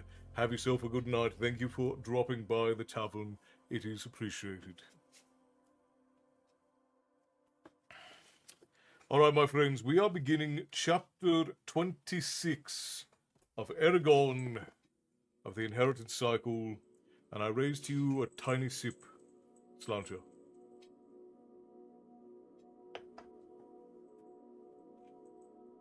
Let me get this. Just making memories. Evening. Haven't made it in live in a hot minute. Memories. Good to see you. I wasn't in here when it popped up, but hello. Good to see you. Did I miss anything? Olga. Hello again. Good to see you. Still in the tavern. Until I'm gone. Until my last day, I shall be in the tavern. It is my conscript to care for her and keep her doors open. Frost is a shout-out king. He is on it. He's got it going. It's good. We got a barkeep for everything. We've got hawkers of merchandise. We got the tavern shouts going out. It's all good and all themed, right? Okay, 26 of reading and plots. Brom scratched a rune on parchment with charcoal and then showed it to Eragon. This is the letter A, he said. Learn it. And with that, Eragon began the task of becoming literate. It was difficult and strange and pushed his intellect to its limits, but he enjoyed it. Without anything else to do, and with a good, if sometimes impatient, teacher, he advanced rapidly. A routine was soon established. Every day Eragon got up, ate in the kitchen, and then went to the study for his lessons, where he labored to memorize the sounds of the letters and the rules of writing. It got so that when he closed his eyes, letters and words danced in his mind. He thought of little else during that time. Before dinner, he and Brom would go behind Jael's house and spar. The servants, along with a small crowd of wide-eyed children, would come and watch. If there was any time afterward, Eragon would practice magic in his room, with the curtains securely closed. His only worry was Saphira. He visited her every evening, but it was not enough time together for either of them. During the day, Saphira spent most of her time leagues away searching for food. She could not hunt near Teem without arousing suspicion. Eragon did what he could to help her, but he knew that the only solution for both her hunger and loneliness was to leave the city far behind. Every day, more grim news poured into Teem. Arriving merchants told of horrific attacks along the coast. There were reports of powerful people disappearing from their houses in the night, and their mangled corpses being discovered in the morning. Eragon often heard Brom and Jael discussing events in an undertone, but they always stopped when he came near. The days passed quickly, and soon a week had gone by. Eragon's skills were rudimentary, but he could now read whole pages without asking Brom's help. He read slowly, but he knew that speed would come with time. Brom encouraged him. No matter, you'll do fine for what I have planned. It was afternoon when Brom summoned both Jael and Eragon to the study. Brom gestured to Eragon. Now that you can help us, I think it's time to move ahead. What do you have in mind? Asked Eragon. A fierce smile danced on Brom's face. Jael groaned. I know that look. And it's what got us into trouble in the first place. A slight exaggeration, said Brom, but not unwarranted. Very well, this is what we'll do. We leave tonight or tomorrow, Eragon told Saphira from within his room. This is unexpected. Will you be safe during this venture? Eragon shrugged. I don't know. We may end up fleeing Teem, with soldiers on our heels. He felt her worry and tried to reassure her. It'll be all right. Brom and I can use magic and we're good fighters. He lay on the bed and stared at the ceiling. His hand shook slightly and there was a lump in his throat. As sleep overcame him, he felt a wave of confusion. I don't want to leave Teem, he suddenly realized. The time I've spent here has been almost normal. What would I give to not keep uprooting myself? To stay here and to be like everyone else would be wonderful. Then another thought raged through him. But I'll never be able to while Saphira's around. Never. Dreams owned his consciousness, twisting and directing it at their whims. At times he quaked with fear, and others he laughed with pleasure. Then something changed. It was as though his eyes had been opened for the first time, and a dream came to him that was clearer than any before. He saw a young woman, bent over by sorrow, chained in a cold, hard cell. A beam of moonlight shone through a barred window set high in the wall and fell on her face.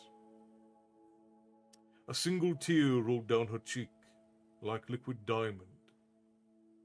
Eragon rose with a start and found himself crying uncontrollably, before sinking back into a fitful sleep.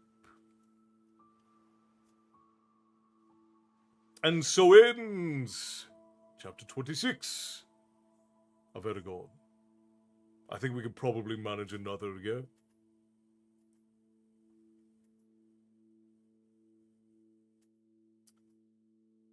Googly eyes are $7.95 on Amazon for 3 pairs.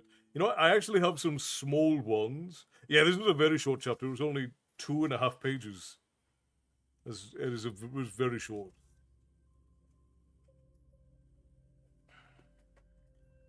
And now I see why I see so many on backhoes. Yeah, because I guess because they're not terribly expensive. 2, 3, and 4 inches. Yeah, that's right. You guys want googly eyes on the chair, don't you? I keep forgetting about that. All right, should we do another chapter, friends? I think we could probably do another one. Let's see.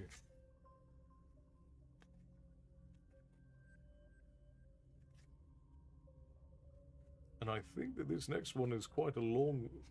Oh no, it's not terribly long. We might be able to manage 2 more chapters tonight. Got about an hour left. We might be able to manage 2 more chapters tonight. We'll see. We'll see what happens.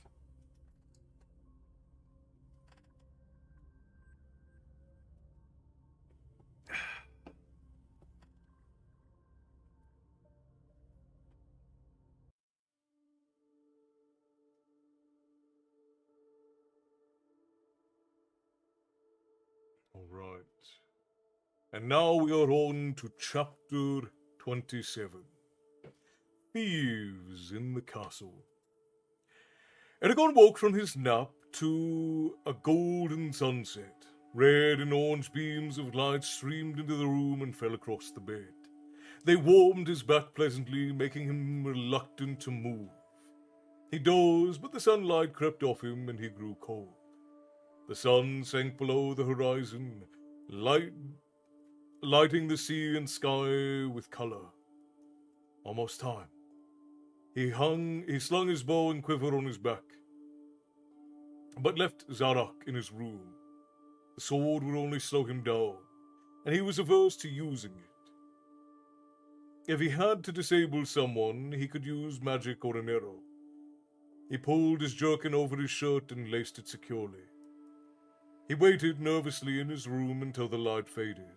Then he entered the hallway and shrugged so the quiver settled comfortably across his back. Brom joined him, carrying his sword and staff. Geode, dressed in a black doublet and hose, was waiting for them outside. From his waist swung an elegant rapier and a leather pouch. Brom eyed the rapier and observed, "That toad sticker is too thin for a real fight. What will you do if someone comes after you with a broadsword or a flamberg?" "Be realistic," said Jude. "No one of the guards is a flamberg. Besides, this toad sticker is faster than that broadsword." Brom shrugged. "It's your neck." They walked casually along the street, avoiding watchmen and soldiers. Eragon was tense and his heart pounded. As they passed Angela's shop, a flash of movement on the roof caught his attention. But he saw no one. His palm tingled. He looked at the roof again, but it was still empty. Brom led them along Taram's outer wall. By the time they reached the castle, the sky was black. They sealed the walls of the fortress made Eragon shiver. He would hate to be imprisoned there. Geod silently took the lead and strode up to the gates, trying to look at ease. He pounded on the gate and waited. A small grill slid open and a surly guard peered out. "Yeah," he grunted shortly. Eragon could smell rum on his breath. "We need to get in," said Geod. The guard peered at Geod closer. "What for?" "The boy here left something very valuable in my office. We have to retrieve it immediately." Eragon hung his head shamefaced. The guard frowned, clearly impatient to get back to his bottle. "Hey, whatever," he said, swinging his arm. "Just make sure and give him a good beating for me."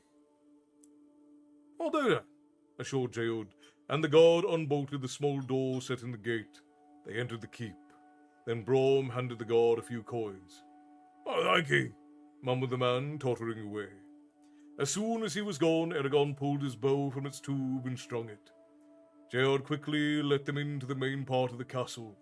They hurried towards their destination, listening carefully for any soldiers on patrol. At the records room, Brom tried the door. It was locked. He put his hand against the door and muttered a word that Eragon did not recognize. It swung open with a faint click. Brom grabbed a torch from the wall and they darted inside, closing the door quietly. The squat room was filled with wooden racks piled high with scrolls. A barred window was set in the far wall. Geod threaded his way between the racks, running his eyes over the scrolls.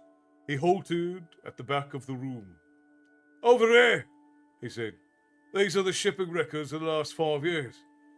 And you can tell the date by the wax seals on the corner." "So what do we do now?" asked Eragon, pleased that they had made it so far without being discovered. "Start at the top and work down," said Geod. "Some of the scrolls only deal with taxes. You can ignore those. Look for anything that mentions Sather oil." He took a length of parchment from his pouch and stretched it out on the floor, and then set a bottle of ink and a quill pen next to it. "So we can keep track of whatever we find," he explained. Brom scooped an armful of scrolls from the top rack and piled them on the floor. He sat and unrolled the first one, and Eragon joined him, positioned himself so he could see the door. The tedious work was especially difficult for him, as the cramped script on the scrolls was different from the printing Brom had taught him. By looking only for names of ships that sailed to the northern areas, they winnowed out many of the scrolls. Even so, they moved down the rack slowly, recording each shipment of Sather oil as they located it. It was quiet outside the room, except for the occasional watchman. Suddenly, Eragon's neck prickled. He tried to keep working, but the uneasy feeling remained. Irritated, he looked up and jerked with surprise. A small boy crouched on the windowsill. His eyes were slanted and a sprig of holly woven into his shaggy black hair. "Do you need help?" asked the voice in Eragon's head. His eyes widened with shock. It sounded like Solombom. "Is that you?"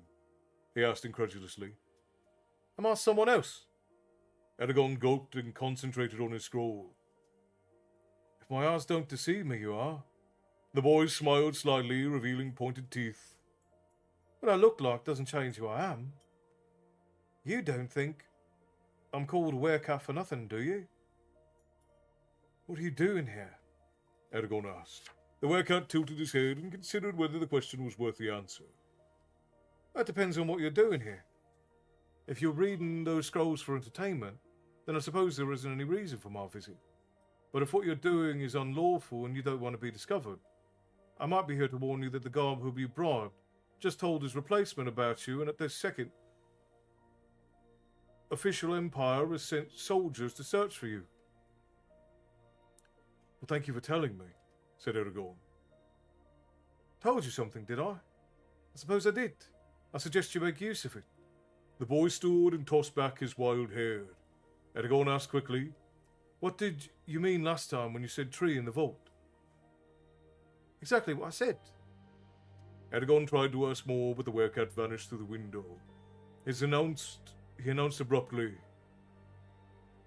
"The soldiers are looking for us." How do you know? Asked Brom sharply. "I listened in on the guard. His replacement just sent men searching for us.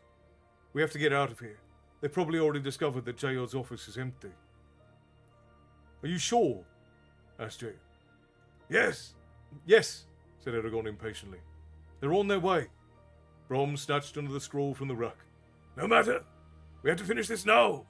They worked furiously for the next minute, scanning the records as fast as they could. As the last scroll was finished, Brom threw it back on the rack, and Jayod jammed the parchment and ink and pen into his pouch. Eragon grabbed the torch and raced from the room and shut the door. Just as it closed, he heard the heavy tramp of soldiers' boots at the end of the hall. They turned to leave, but Brom hissed furiously.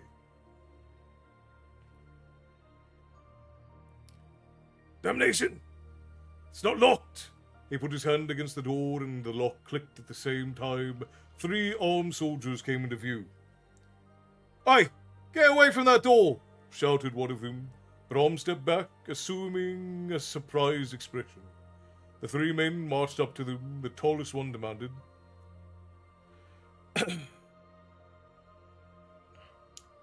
"Why are you trying to get into the records?" Eragon gripped his bow tighter and prepared to run. I'm afraid we lost our way." The strain was evident in Jayod's voice. A drop of sweat rolled down his neck. The soldier glared at them suspiciously. "Check inside the room," he ordered one of his men. Eragon held his breath as the soldier stepped to the door and tried to open it. Then pounded on it with his mailed fist. "It's locked, sir." The leader scratched his chin. "All right, then. I don't know what you're up to, but as long as the door's locked, I guess you're free to go. Come on." The soldiers surrounded them and marched them back to the keep. "I can't believe it," thought Eragon. "They're helping us get away." At the main gates, the soldier pointed and said, "Now you walk through those and don't try anything. We'll be watching.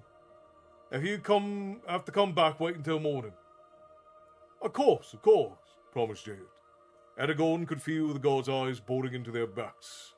As they hurried out of the castle, the moment the gates closed behind them, a triumphant grin stretched across his face, and he jumped into the air. Brom shot him a cautious look and growled, Walk back to the house normally. You can celebrate there. Chastised, Eragon adopted the staid demeanor. But inside he still bubbled with energy. Once they had hurried back to the house and into the study, Eragon exclaimed, "We did it!" Yes, now we had to figure out if it was worth the trouble, said Brom. Jayod took out a map of Alagasia from the shelves and unrolled it on the desk. On the left side of the map, the ocean extended into unknown west. Along the coast stretched the spine, an immense length of mountains. The Haderach Desert filled the center of the map, and the east end was blank. Somewhere in that void hid the Varden. To the south was Surda, a small country that had seceded from the Empire after the Riders' fall. Eragon had been told that Surda secretly supported the Varden. Near Surda's eastern border was a mountain range labeled Beor Mountains. Eragon had heard of them in many stories. They were supposed to be 10 times the height of the spine, though he privately believed that was exaggeration. The map was empty to the east of the Beors. 5 islands rested off the coast of Surda, near Parem, Uden, Ilim, and Beerland. Near was no more than an outcropping of rock, but Beerland, the largest, had a small town. Farther up was Teom. Farther up near Teom was the jagged island called Sharktooth. And high to the north was one more island, immense and shaped like a knobby hand. Eragon knew its name without even looking. Throwing God, the ancestral home of the Riders. Once a place of glory, but now looted, empty shell, haunted by strange beasts. In the center of Rongard was the abandoned city of Doru Arabia. Carverhall was a small dot at the top of the Palancar Valley. Level with it, across the plains, sprawled the forest of Du Weldenvarden. Like the Beor Mountains, its eastern end was unmapped. Parts of Du Weldenvarden's western edge had been settled, but its heart lay mysterious and unexplored. The forest was wilder than the spine. The few who braved its depths often came back raving mad, or not at all. Eragon shivered as he saw Urubarin in the center of the Empire. King Galbatorix ruled from there with his black dragon, Shurikan, by his side. Eragon put his finger on Urubain. The Razak are sure to have a hiding place here. You'd better hope that isn't their only sanctuary, said Brom fatly. otherwise you'll never get near them. He pushed the rustling map flat with his wrinkled hands. Georg took the parchment out of his pouch and said, "From what I saw in the records, there have been shipments of Sather oil to every major city in the Empire over the last 5 years. As far as I can tell, all of them might have been ordered by wealthy jewelers. I'm not sure how we can narrow down a list without more information." Brom swept his hand over the map. I think we can eliminate some cities. The Razak have to travel wherever the king wants. I'm sure he keeps them busy. If they're expected to go anywhere at any time, the only reasonable place for them to stay is at a crossroads, where they can reach every part of the country fairly easily. He was excited now and paced the room. This crossroads has to be large enough so the Razak will be inconspicuous, but also have enough trade, so as any unusual requests, special food for their mounts, for example, will go unnoticed. That makes sense, said Georg, nodding. Under those conditions, we can ignore most of the cities in the north. The only ones are Teom, Gilead, and QAnon. I know that they're not in Teom, and I doubt the oil has been shipped farther up the coast to Nada. It's too small. QAnon is too isolated, so only Gilead remains. The Razak might be there, conceded Brom. It would have a certain irony. It would at that, Georg acknowledged softly. What about the southern cities? Asked Eragon. Well, said Georg, there's obviously Urubain, and that's an unlikely destination. If someone were to die from Sather oil in Galbatorix's court, it would be all too easy for an earl or some other lord to discover that the Empire's been buying large amounts of it. That still leaves many others, any of which could be the one we want. Yes, said Eragon, but oil wasn't sent to them all. The parchment lists only Kuosta, Drasleona, Oros, and Bellatona. Kuosta wouldn't work for the Razak. It's on the coast and surrounded by mountains. Oros is isolated like QAnon, though it is a centre of trade. That means Bellatona and Drasleona, which is rather close together. Of the two, I think Drasleona is the likelier. It's larger and better situated. And that's where nearly all the goods of the Empire pass through at one time or another, including Teoms, said Georg. It would be a good place for the Razak to hide. So, Drasleona, said Brom as he sat down and lit his pipe. What do the records show? Georg looked at the parchment. Here it is. At the beginning of the year, 3 shipments of Sather oil were sent to Drasleona. Each shipment was only 2 weeks apart, and the records say they were all transported by the same merchant. Same thing happened last year and the year before that. I doubt any one jeweler or even a group of them has the money for so much oil. What about Gilead? Asked Brom, raising an eyebrow. It doesn't have the same access to the rest of the Empire, and Jayud tapped the parchment. I only received the oil twice in a recent year. He thought for a moment, then said, Besides, I think we forgot something. Helgrind. Brom nodded. Ah, yes, the Dark Gates. It has been many years since I last thought of it. You're right. It would make Drasleer the perfect for the Razak. I guess it's decided then. That's where we'll go. Eragon sat abruptly, too drained of emotion to even ask what Helgrind was. I thought we'd be happy to resume the hunt. Instead, I feel like an abyss has opened up before me. Just Riona. It's so far away. The parchment crackled as Geard slowly rolled up the map. He handed it to Brom and said, You'll need this, I'm afraid. Your expedition often take you into obscure regions. Nodding, Brom accepted the map. Geard clapped him on the shoulder. Doesn't feel right that you will leave without me. My heart expects to go along, but the rest of me reminds me of my age and responsibilities. I know, said Brom. But you have a life in Darium. It's time for the next generation to take up the standards. You've done your part. Be happy. What of you? Asked Geord.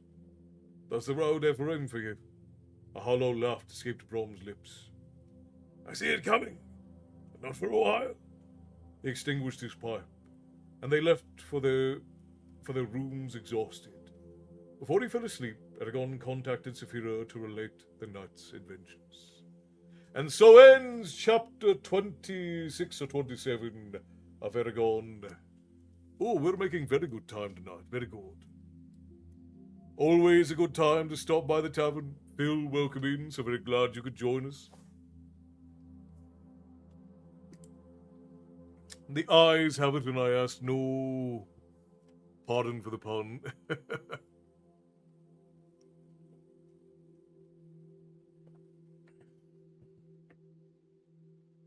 I want a fedora. There's a guy on YouTube called Wild Hats who makes really, really nice hats. And if I had a head that was made for hats, I would probably buy one. But I'm thinking about getting my brother a custom-made hat, because my brother likes hats. Crow, huzzah! I think we got one more chapter in this. I think we've got one more.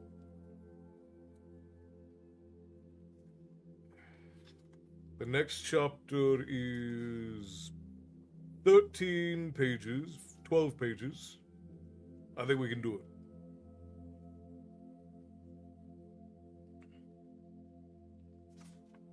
Yeah, let's do it. Should have still half an hour or more on the ads counter. Well, we got 20 minutes. Yeah, we'll be fine. We'll be fine. We'll do it. We'll make it. Joker, how's it going? Smokehead, hello, good to see you. Welcome in. Jared, I started my new job today. That's all right. That's all right. Congratulations. How was your first day of work? Good, Joker. I'm glad. How are things coming along with your projects? Your voice is lovely as background for the flow state and writing. I thank you for this easy 5. Of course, Crow. Anytime. Cheers to the keeper. Slanshaw. Smokey, I'm glad to see you. Oh, the book is going good. Just coming up with all new ideas. Spectacular. The more ideas you have, the more you can work into your book. All right, let's continue, my friends. Chapter 27 or 28, I'm not sure. A lap cat is comfy, another works for her. A costly mistake. In the morning, Eragon and Brom retrieved their saddlebags from the stable and prepared to depart. Jayod greeted Brom while Helen watched from the doorway. With grave looks, the two men clasped hands. I'll miss you, old man, said Jayod. And I you, said Brom thickly. He bowed his white head and then turned to Helen. Thank you for your hospitality. It was most gracious. Her face reddened. Eragon thought that she was going to slap him. Brom continued unperturbed. You have a good husband. Take care of him. There are few men as brave and determined as he is. But even he cannot weather difficult times without the support of those he loves. He bowed again and said gently, Only a suggestion, dear lady. Eragon watched as indignation hurt crossed Helen's face. Her eyes flashed as she shut the door brusquely. Sighing, Jayod ran his fingers through his hair. Eragon thanked him for his help and then mounted Caddock. With the last farewell said, he and Brom departed. At Tairm's south gate, the guards let them through without a second glance. As they rode under the giant outer wall, Eragon saw movement in a shadow. Solumbum crouched on the ground, tail twitching. The werecat followed them with inscrutable eyes. As the city receded into the distance, Eragon asked, What are werecats? Brom looked surprised at the question. Why the sudden curiosity? I heard someone mention them in Tairm. They're not real, are they? Said Eragon, pretending ignorance. They are quite real. During the riders' years of glory, they were renowned as dragons were. Kings and elves kept them as companions, yet the werecats were free to do as they chose. Very little has ever been known about them. I'm afraid that their race has become rather scarce recently. Could they use magic? Asked Eragon. No one is sure, but they could certainly do unusual things. They seemed to know what was going on and somehow or another managed to get themselves involved. Brom pulled his hood up to block the chill wind. What's Helgren? Asked Eragon after a moment's thought. You'll see when we get to Drosleona. When Tairm was out of sight, Eragon reached out with his mind and called, Saphira! The force of his mental shout was so strong that Caddock flicked his ears in annoyance. Saphira answered and sped towards them with all of her strength. Eragon and Brom watched as her dark blur rushed from a cloud and then heard the dull roar of Saphira's wings flared open. The sun shone behind the thin membranes, turning them translucent and silhouetting the dark veins. She landed with a blast of air. Eragon tossed Caddock's reins to Brom. I'll join you for lunch. Brom nodded, but seemed preoccupied. Have a good time, he said, and then looked at Saphira and smiled. It's good to see you again. And you too. Eragon hopped on Saphira's shoulders, held on tightly as she bound upward. With the wind at her tail, Saphira sliced through the air. Hold on, she warned Eragon. Letting out a wild bugle, she soared into a great loop. Eragon yelled with excitement as he flung his arms into the air, holding on with only his legs. I didn't know I could stay on while you did that without being strapped into the saddle, he said, grinning fiercely. Neither did I, admitted Saphira, laughing in a peculiar way. Eragon hugged her tightly, and they flew at a level path, masters of the sky. By noon, his legs were sore from riding bareback, and his hands and his face were numb from the cold air. Saphira's scales were always warm to the touch, but she could not keep him from getting chilled. When they landed for lunch, he buried his hands in his clothes and found a warm, sunny place to sit. As he and Brom ate, Eragon asked Saphira,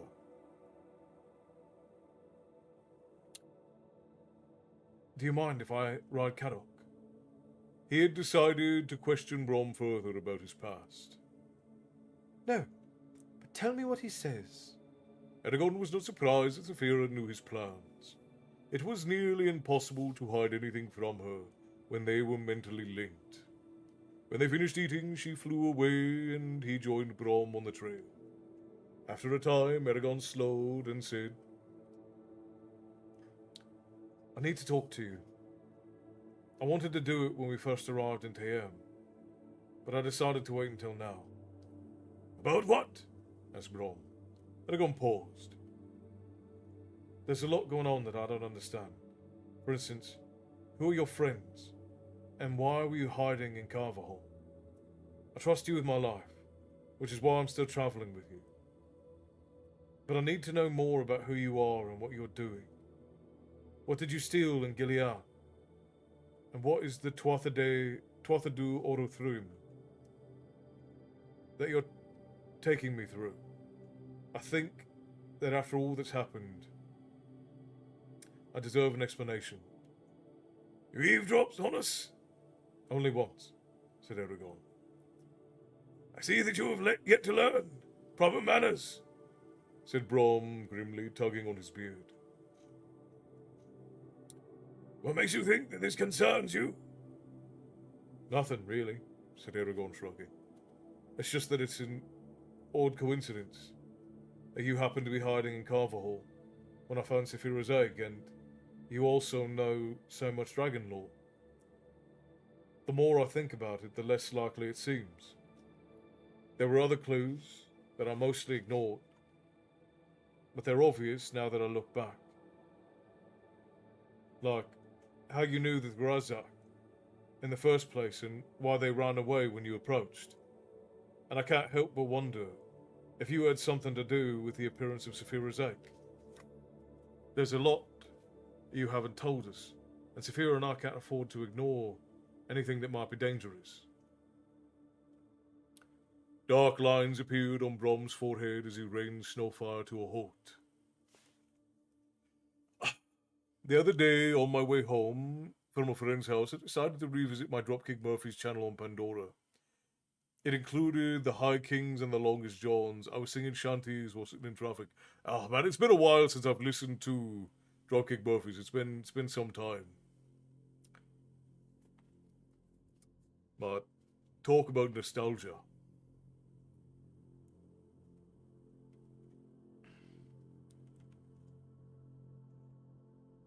You won't wait? He asked Eragon.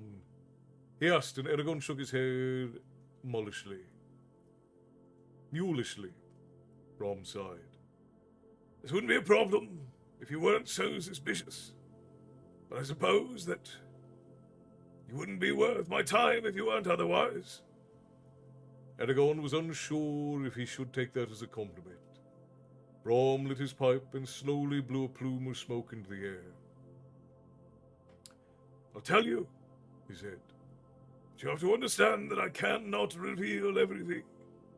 Eragon started to protest, but Brom cut him off. It is not out of desire to withhold information, but because I cannot give away secrets that are not mine. There are other stories woven with this narrative. You'll have to talk to others involved to find out the rest. Very well. Explain what you can, said Eragon. Are you sure? Asked Brom. There are reasons for my secretiveness. Trying to protect you by shielding you from forces that would tear you apart. Once you know of them and their purposes, you'll never have the chance to live quietly. You will have to choose sides and make a stand.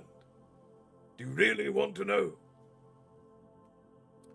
I cannot live my life in ignorance, said Eragon quietly. Worthy goal. Very well. There is a war raging in Allegasia between the Varden and the Empire. The conflict, however, reaches far beyond any incidental armed clashes. They are locked in titanic power struggle, centered around you. Me, said Eragon, disbelieving. That's impossible. I don't have anything to do with either of them. Not yet, said Brom. But your very existence is the focus of their battles. The Varden and the Empire aren't fighting to control the land or its people. Their goal is to control the next generation of riders, of whom you are the first. Whoever controls these riders will be the undisputed master of Algasia. Eragon tried to absorb Brom's statement. It seemed incomprehensible that so many people would be interested in him and Saphira. No one besides Brom had thought he was very important, and the whole concept of the Empire and the Varden fighting over him was too abstract for him to fully grasp. Objections quickly formed in his mind. But all the riders were killed except for the Forsworn, who joined Galbatorix. As far as I know, even those are now dead. And you told me in Carverhole that no one knows if there are still any dragons in Algasia. I lied about the dragons, said Brom flatly. Even though the riders are gone, there are still 3 dragon eggs left, all of them in Galbatorix's possession. Actually, there are only 2 now, since Saphira hatched. The king salvaged 3 during their last great battle with the riders. So may soon be 2 new riders, both of them loyal to the king, asked Eragon with a sinking feeling. Exactly, said Brom. There is a deadly race in progress. Galbatorix is desperately trying to find people for whom his eggs will hatch, while the Varden are employing every means to kill his candidates or steal the eggs. But where did Saphira's egg come from? How could anyone have gotten it away from the king? And why do you know all of this? Asked Eragon, bewildered. So many questions, laughed Brom bitterly. There is another chapter to all of this, one that took place long before you were born. Back when I was a bit younger, though perhaps not as wise. Hated the Empire, for reasons I'll keep to myself, and wanted to damage it in any way I could. My fervor led me to a scholar, Jeod, who claimed to have discovered a book that showed secret passageway into Galbatorix's castle. I eagerly brought Jeod to the Varden, who are my friends, and they arranged to have the eggs stolen. The Varden? However, something went amiss, and our thief only got 1 egg, and for some reason he fled with it and didn't return to the Varden. When he wasn't found, Jeod and I sent to bring him and the egg back. Brom's eyes grew distant, and he spoke in a curious voice. That was the start of the greatest searches in history. We raced against the Razak and Morzan, last of the Forsworn and the king's finest servant. Morzan, interrupted Eragon. But he was the one who betrayed the riders to Galbatorix. And that happened so long ago. Morzan must have been ancient. It disturbed him to be reminded of how long riders live. So? Asked Brom, raising an eye. Yes, he was old, strong and cruel. He was one of the king's first followers and by far his most loyal. And there had been blood between us before. The hunt for the egg turned into a personal battle. When it was located in Gilead, I rushed there and fought Morzan for possession. It was a terrible contest, but in the end I slew him. During the conflict, I was separated from Jeod. There was no time to search for him, so I took the egg and brought it to the Varden, who asked me to train whoever became a new rider. I agreed, and decided to hide in Carver Hall, which I had been to several times before, until the Varden contacted me. I was never summoned. Then how did Saphira's egg appear in the spine? Was another one stolen from the king? Asked Eragon. Brom grunted. Small chance of that. He has the remaining 2 guarded so thoroughly that it would be suicide to try and steal them. No, Saphira was taken from the Varden, and I think I know how. To protect the egg, the Guardian must have tried to send it to me with magic. The Varden haven't contacted me to explain how they lost the egg, so I suspect that their runners were intercepted by the Empire, and the Razak was sent in their place. I I'm sure they were quite eager to find me, so I've managed to foil many of their plans. Then the Razak didn't know about me when they arrived in Carverhall, said Eragon with wonder. That's right, replied Brom. And if that ass Sloane had kept his mouth shut, they might not have found out about you. Events could have turned out quite differently. In a way, I have you to thank for my life. If the Razak hadn't become so preoccupied with you, they might have caught me unawares. And that would have been the end of Brom the storyteller. The only reason they ran was because I'm stronger than the two of them, especially during the day. They must have planned to drug me at the night and then question me about the egg. You sent a message to the Varden, telling them about me. Yes, I'm sure they'll want me to bring them to you to them as soon as possible. But you're not going to, are you? Brom shook his head. No, I'm not. Why not? Being with the Varden must be safer than chasing after the Razak, especially for a new rider. Brom snorted and looked at Eragon with fondness. The Varden are dangerous people. If we go to them, you will be entangled in their politics and machinations. The leader may send you on missions just to make a point, even though you might not be strong enough for them. I want you to be well prepared before you go anywhere near the Varden. At least while we pursue the Razak, I don't have to worry about someone poisoning your water. This is the lesser of two evils, and, he said with a smile, it keeps you happy while I train you. Tuathadu Orothin is just a stage in your instruction. I will help you find, perhaps even kill, the Razak, but they are as much my enemies as yours. And then you will have to make a choice. And what would that be? Asked Eragon warily. Whether to join the Varden, said Brom. If you kill the Razak, the only ways you escape Galbatorix's wrath be to seek the Varden's protection, flee to Serda, or plead for the king's mercy and join his forces. Even if you don't kill the Razak, you will still face this choice eventually. Eragon knew the best way to gain sanctuary might be to join the Varden, but he did not want to spend his entire life fighting the Empire like they did. He mulled over Brom's comments, trying to consider them from every angle. You still didn't explain how you knew so much about dragons. No, I didn't, did I? Said Brom with a crooked smile. That will have to wait for another time. Why me? Eragon asked himself. What made him so special that he should become a rider? Did you ever meet my mother? He blurted out. Brom looked grave. Yes, I did.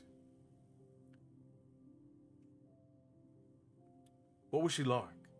The old man sighed. She was full of dignity and pride like Garo. Ultimately, it was her downfall. But it was one of her greatest gifts nevertheless. She always helped the poor and the less fortunate, no matter what her situation. You knew her well. Eragon was startled. Well enough to miss her when she was gone. As Caddoc plodded along, Eragon tried to recall when he had thought that Brom was just a scruffy old man who told stories. For the first time, Eragon understood how ignorant he had been. He told Safiru what he had learned. She was intrigued by Brom's revelations, but recoiled from the thought of being one of Galbatorix's possessions. At last she said, Aren't you glad that you didn't stay in Carverhall? Think of all the interesting experiences you would have missed. Eragon groaned in mock distress. Okay, we are coming up close to the end of the chapter, but we need to run ads real quick. We've still got 3 or 4 pages left, so we're going to run 3 minutes of ads over on Twitch, friends, and then we will be right back. Phil, thank you for the hard me. I appreciate it. Good night, Joker. Rest well, and may you rise tomorrow, ready to conquer the day. Ads real quick over on Twitch, my friends. We will be right back.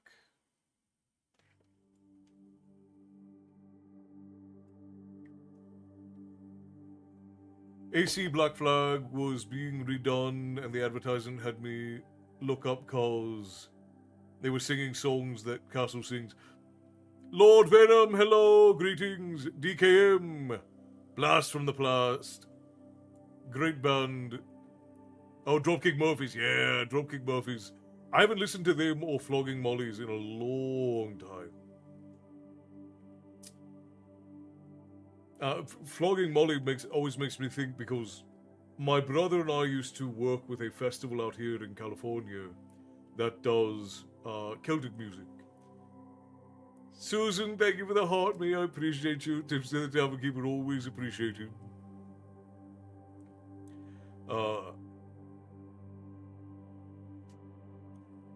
My brother and I used to work for the largest Celtic music festival on the West Coast out here in California.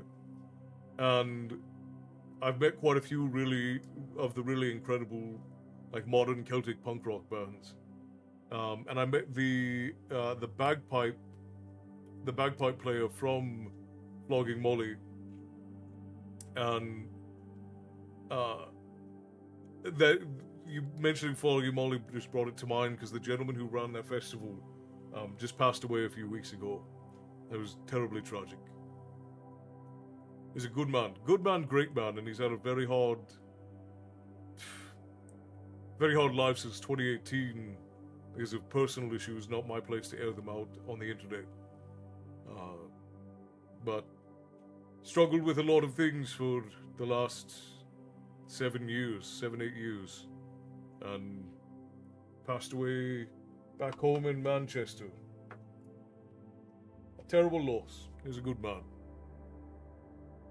His name was Paul. And I got to meet a great many of my favorite musical artists through him. I met the bagpiper for Flogging Molly,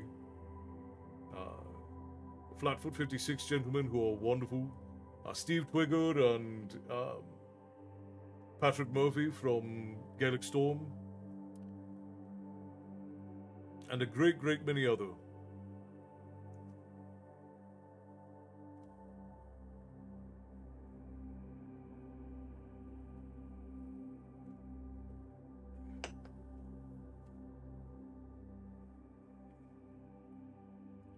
Five seconds left, friends, and then we're going to get right back into the chapter.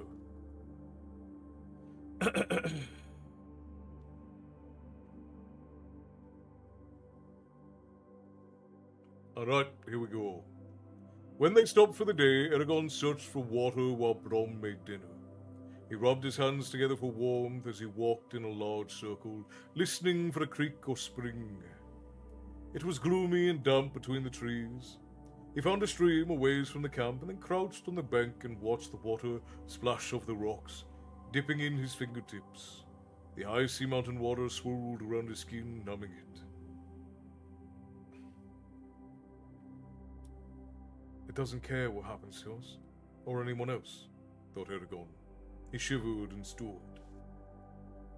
An unusual print on the opposing stream bank caught his attention. It was oddly shaped and very large. Curious, he jumped across the stream and onto a rock shelf. As he landed, his foot hit a patch of damp moss, and he grabbed a branch for support, but it broke. He thrust out his hand to break his fall. He felt his wrist crack as he hit the ground. Pain lanced up his arm. A steady stream of curses came out from behind his clenched teeth as he tried not to howl. Half blind with pain, he curled up on the ground, cradling his arm. "Eragon!" came Saphira's alarmed cry. "What happened?" "I broke my wrist. Did something stupid. Fell." "I'm coming," said Saphira. "No, I can make it back. Don't come. Tree's too close for wings." She sent him a brief image of her tearing the forest apart to get to him, then said, "Hurry." Groaning, he staggered upright. The print was pressed deeply into the ground a few feet away. It was mark of a heavy, nail-studded boot. Eragon instantly remembered the tracks that had surrounded the pile of bozzies at Yazuak. Argos, he spat, wishing that Zarok was with him. He could not use his bow with only one hand. His head snapped up, and he shouted with his mind. Saphira! Argos! Keep Brom safe! Eragon leapt back over the stream and raced towards their camp, yanking out his hunting knife. He saw potential enemies behind every tree and bush. I hope there's only one Argo. He burst into the camp, ducking as Saphira's tail swung over his head. Stop! It's me! He yelled. Oops, said Saphira. Her wings were folded in front of her chest like a wall. Oops, growled Eragon, running to her. You could have killed me. Where's Brom? Right here, snapped Brom's voice from behind Saphira's wings. Tell your crazy dragon to let me go. She won't listen to me. Let him go, said said Eragon, exasperated. Didn't you tell him? No, she said sheepishly. You just said to keep him safe. She lifted her wings and Brom stepped forward angrily. I found an Urgle footprint, and it's fresh. Brom immediately turned serious. Saddle the horses. We're leaving. He put out the fire, but Eragon did not move. What's wrong with your arm? My wrist is broken, he said, swaying. Brom cursed and saddled Kadok for him. He helped Eragon onto the horse and said, We have to put a splint on your arm as soon as possible. Try not to move your wrist until then. Eragon gripped the reins tightly with his left hand, and Brom said to Saphira, It's almost dark. Might as well fly right overhead. If Urgles show up, I'll think twice about attacking with you nearby. They'd better, or else they won't think again, remarked Saphira as she took off. The light was disappearing quickly and the horses were tired, but they spurred them on without respite. Eragon's wrists, swollen and red, continued to throb. A mile...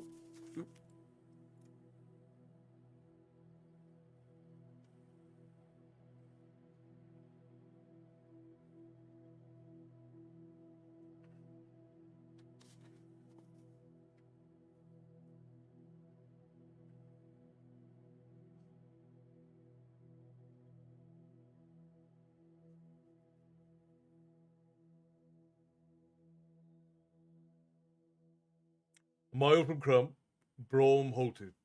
Listen, he said. Eragon heard the faint call of a hunting horn behind them. As it fell silent, panic gripped him. They must have found where we were, said Brom. And probably Saphira's tracks. They will chase us now. It's not in their nature to let prey escape. Then two horns winded. They were closer. A chill ran through Eragon. Our only chance is to run, said Brom. He raised his head to the sky and his face blanked as he called Saphira. She rushed out of the night sky and landed. Leave Kadok. Go with her. You'll be safer, commanded Brom. What about you? Eragon protested. I'll be fine. Now go. Unable to muster the energy to argue, Eragon climbed onto Saphira while Brom lashed Snowfire and rode away with Kadok. Saphira flew after him, flapping above the galloping horses. Eragon clung to Saphira as best he could, and he winced whenever her movements jostled his wrist. The horns blared nearby, bringing a fresh wave of terror. Brom crashed through the underbrush, forcing the horses to their limits. The horns trumpeted in unison close behind him, then were quiet. Minutes passed. Where are the Urgles? Wondered Eragon. A horn sounded, this time in the distance. He sighed in relief, resting against Saphira's neck. While on the ground, Brom slowed his headlong rush. That was close, said Eragon. Yes, we cannot stop until... Saphira was interrupted as a horn blasted directly underneath them. Eragon jerked in surprise and Brom resumed his frenzied retreat. Horned Urgles shouting with coarse voices barreled along the trail on horses, swiftly gaining ground. They were almost in sight of Brom. The old man could not outrun them. "We have to do something," exclaimed Eragon. What? "Land in front of the Urgles," Are you crazy? demanded Saphira. "Land! I know what I'm doing," said Eragon. "There isn't time for anything else. They're going to overtake Brom." Very well. Saphira pulled ahead of the Urgles, then turned, preparing to drop onto the trail. Eragon reached for his power and felt the familiar resistance in his mind that separated him from the magic. He did not try to breach it yet. A muscle twitched in his neck. As the Urgles pounded the trail, he shouted, "Now!" Saphira abruptly folded her wings and dropped straight down from above the trees, landing on the trail in a spray of dirt and rocks. The Urgles shouted with alarm and yanked their horses' reins. The animals went stiff-legged and collided with each other, but the Urgles quickly untangled themselves to face Saphira with bared weapons. Hate crossed their faces as they glared at her, but there were 12 of them, all ugly, jeering brutes. Eragon wondered why they did not flee. He had thought that the sight of Saphira would frighten them away. Why are they waiting? Are they going to attack us or not? He was shocked when the largest Urgle advanced and spat. "Our master wishes to speak with you, human." The monster spoke in deep, rolling gutturals. It's a trap. Warned Saphira before Eragon could say anything. Don't listen to him. "At least let's find out what he has to say," he reasoned, curious but extremely wary. "Who's your master?" he asked. The Urgle sneered. "His name does not deserve to be given to one as low as yourself. He rules the sky and holds dominance over the earth. You are no more than a stray ant to him. Yet he has decreed that you shall be brought before him alive. Take heart, that you will become worthy of such notice." "I'll never go with you nor any of my enemies," declared Eragon, thinking of Yazuak. "Whether you serve Shade, Urgle, or some twisted fiend I've not heard of, I have no wish to parley with him." "That is a grave mistake," growled the Urgle, showing his fangs. "There is no way to escape him. Eventually you will stand before our master. If you resist, you will fill your days with agony." Eragon wondered who had the power to bring Urgles under one banner. Was there a third great force loose in the land, along with the Empire and the Varden? "Keep your offer, and tell your master that crows can eat his entrails for all I care." Rage swept through the Urgles, and their leader howled, gnashing his teeth. "We'll drag you to him then." He waved his arms, and the Urgles rushed at Saphira. Raising his right hand, Eragon barked. Jera! No! Cried Saphira, but it was too late. The monsters faltered, and Eragon's palm glowed. Beams of light lanced from his hand, striking each of them in the gut. The Urgles were thrown through the air, smashing into the trees, and falling senseless to the ground. Fatigue suddenly drained Eragon of strength, and he tumbled off of Saphira. His mind felt hazy and dull. As Saphira bent over him, he realized that he might have gone too far. The energy needed to lift and throw 12 Urgles was enormous. Fear engulfed him as he struggled to stay conscious.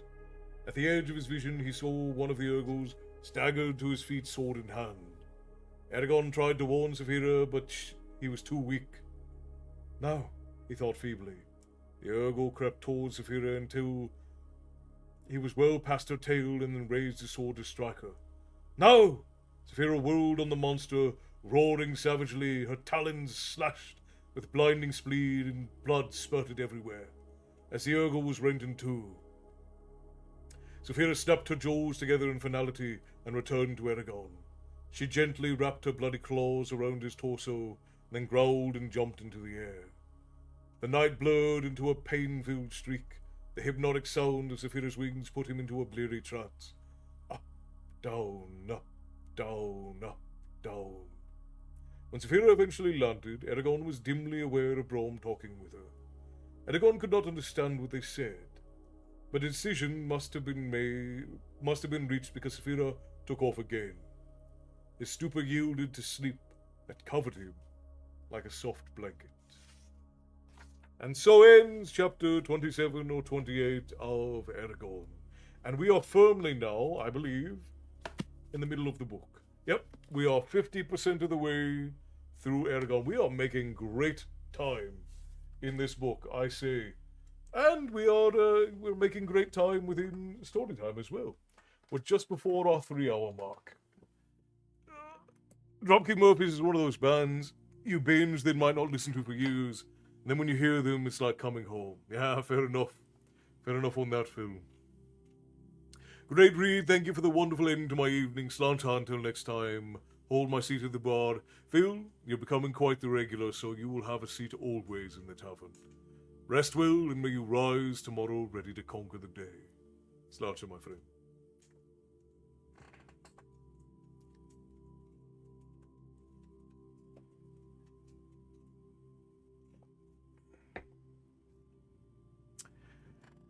Well, friends, I think that is a spectacular way to end the night.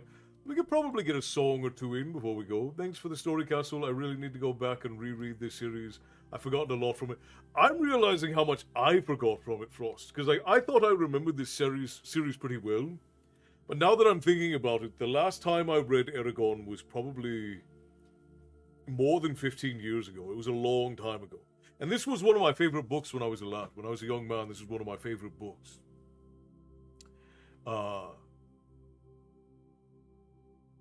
So I just realizing how much of it I forgot. Like the werecat is something I didn't remember. That confrontation with the Urgles I had not remembered. There's so much about this story that I just don't remember. Good night, Bobby. Rest well. God not solve, God this is. Good night, Jody. Rest well. So wonderful to have you. Thank you. It was past my bedtime. Good night. Good night, Smoggeard. I'm glad you were able to join us. I hope you rest well. Lovey, what would be a good song to send everybody off with tonight?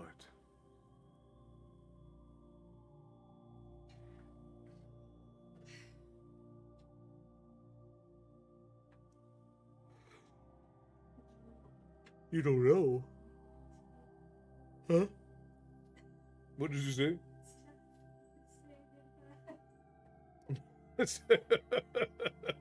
She's got oldies stuck in her head. Hammer and the Anvil. I don't know that I know that one, Clifford. Good night, Frost. Rest well, my friend. Red is the rose. We could do Red is the rose. You know, we haven't done one more pull in a while. Let's do one more pull.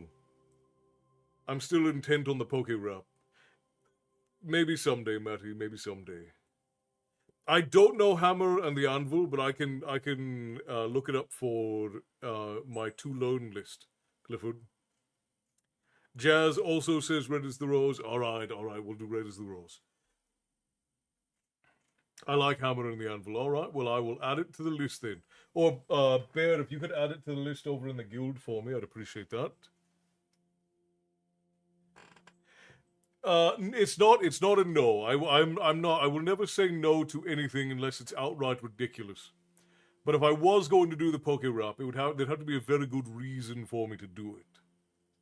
Because it's very much outside the vibe of what we do. Like you could also say, like, if somebody were coming in and asking me to do Eminem's first LP, I would also tell you that I would need a very good reason to do that. However, if someone came in and asked for White and Nerdy by Weird Al, maybe I might do that one.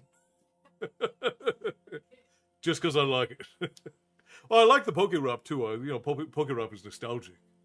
But there's no way to turn the poke rap into a sea shanty because it's just a guy listing things off, Matty. It's not even a good song unto itself. Like the chorus is all right.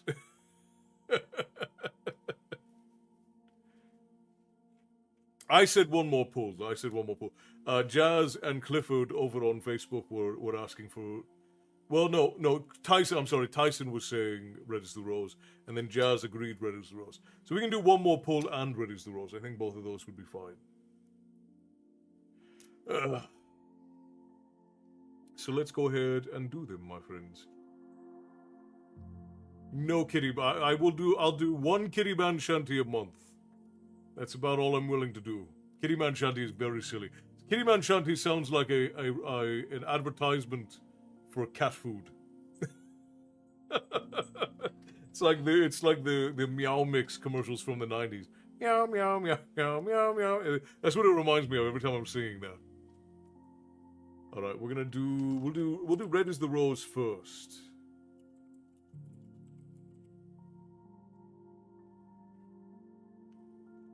We did Kitty Man last week or the one before. Yes, we did. Yes, we did.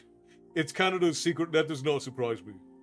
A parody song of a shanty about getting high as the national anthem of Canada is not a surprise to me, Matty.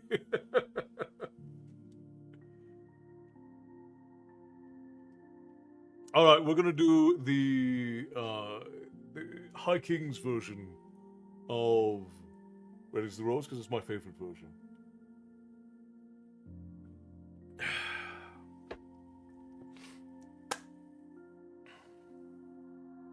At least I haven't asked for a song called Wet Dream, which has a bunch of bad fish puns. I mean, we do the mermaid song, which has a bunch of bad fish puns in it. So I mean, it wouldn't be too far off of the the standard.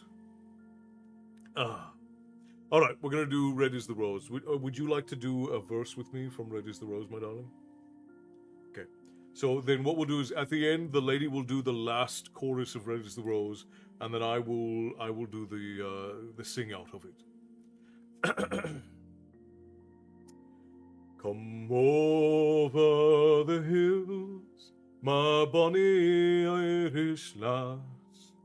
Come over the hills to your darling.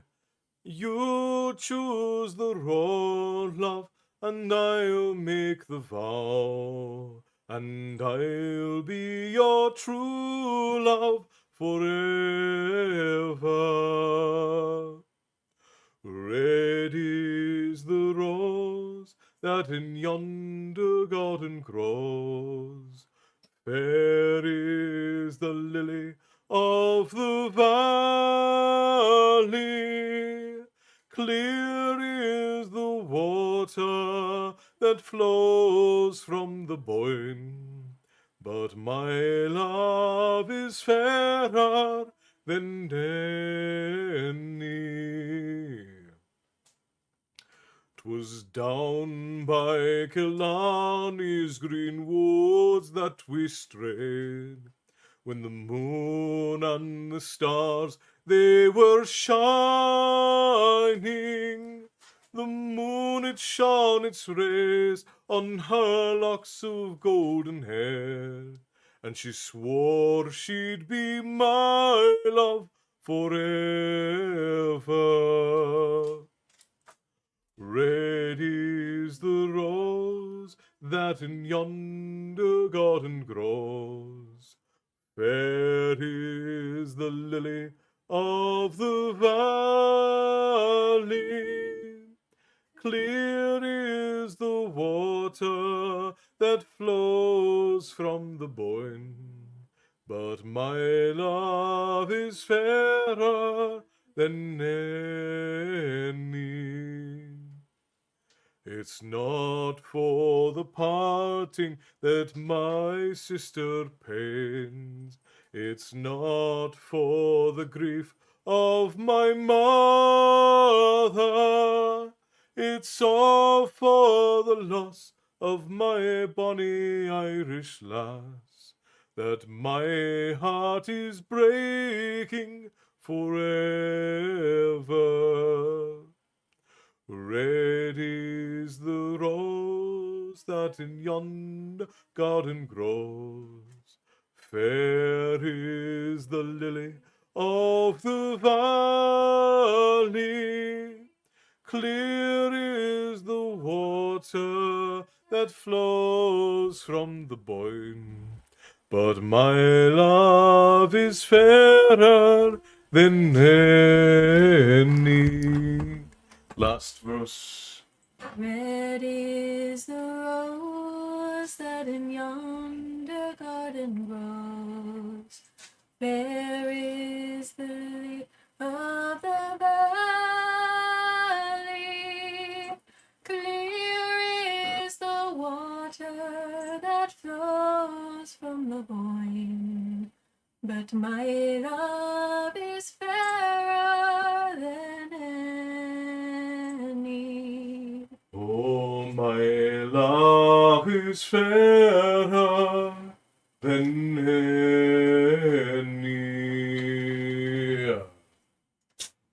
Hey, this all my Thanks for even joining me, my darling. Turn that back down so I'm not blowing out eardrums. There we go. And then last we shall do one more pull. So lovely to hear the beautiful voice of the lady. I agree, Jazz. I agree.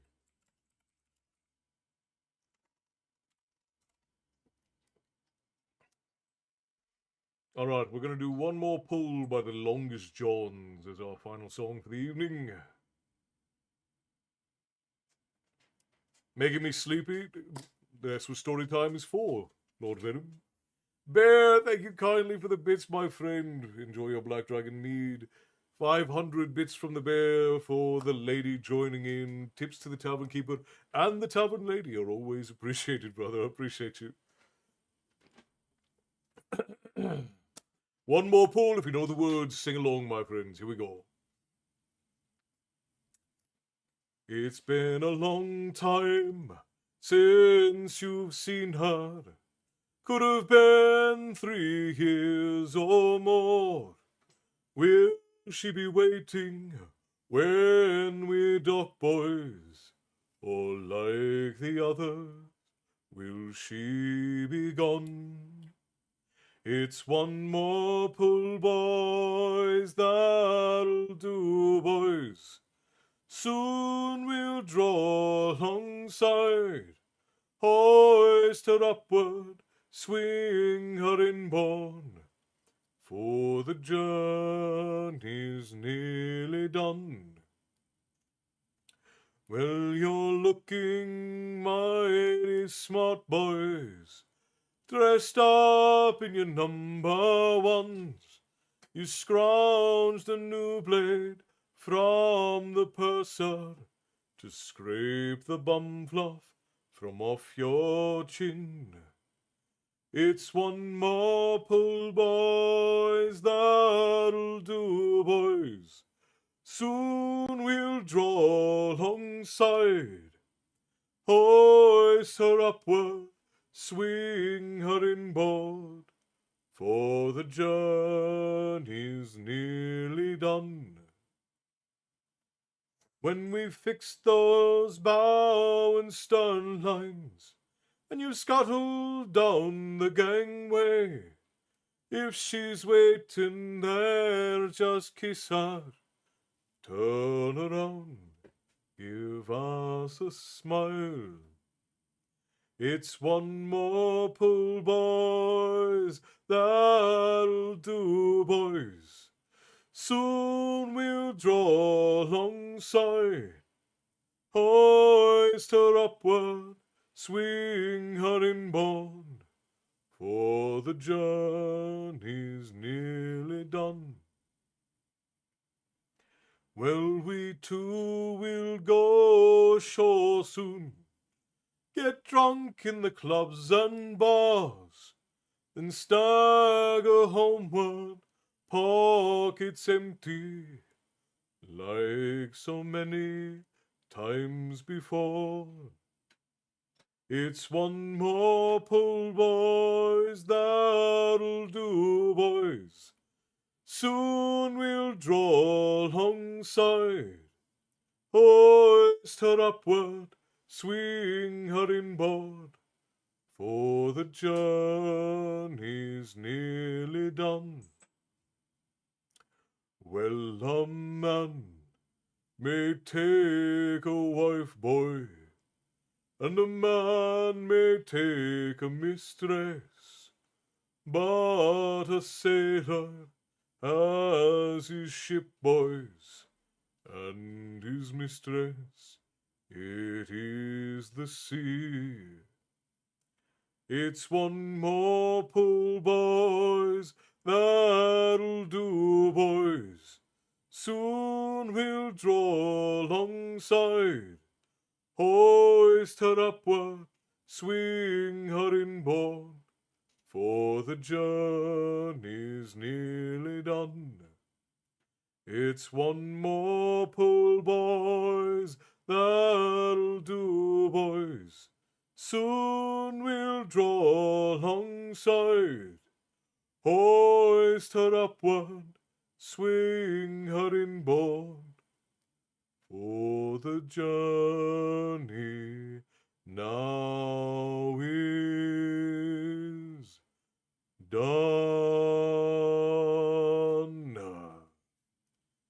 Thank you for the songs, my friends. Absolutely lovely. Lenny, we're so glad that you could join us tonight. I'm glad you enjoyed yourself in the tavern. Have a wonderful evening. May you rest well and rise ready to face the day. And we hope to see you back. We do story time every Tuesday and Thursday. And then occasionally the lady will also do story time on Sunday. So, it's very glad to have you. Have a wonderful rest of your week. And may you be successful in all that you do. Hammer and Anvil is also sung by the Longest... Well, excellent. We have a lot of songs by the Longest Johns on the list. They are all over the place, that's for sure. Thank you, Bear. I appreciate you, brother. Thank you kindly. Of course, Maddie, Jazz, Olive, everyone. Thank you all for being here, my friends. Always lovely to have you. Let's find somebody to raid out for. I request Perform This Way by Weird. I cannot manage a song that is to the beat of anything having to do with Lady Gaga. There's absolutely no way, Matty. Alright, my friends, that is going to be it for the evening, and while it is sad that we must part, we will gather again the very next time that you all seek a story. So, until next time, I will bid you all stay bloodthirsty, and we will see you the very next time that we all gather here. Good night, my friends. Rest well. Until then.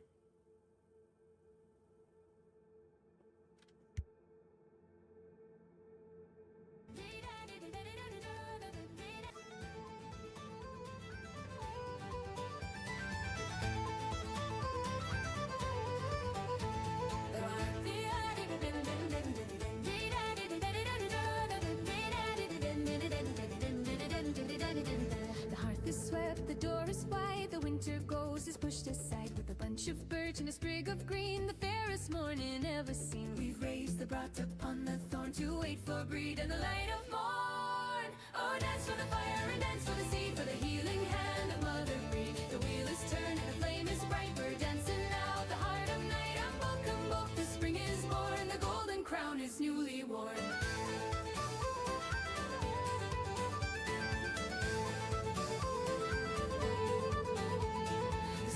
Breaks the frozen crust, we shake away the winter's dust. A ribbon tied to the sacred tree for every spirit wild and free. The cattle low in the morning air as a scent of blossom fills the prayer.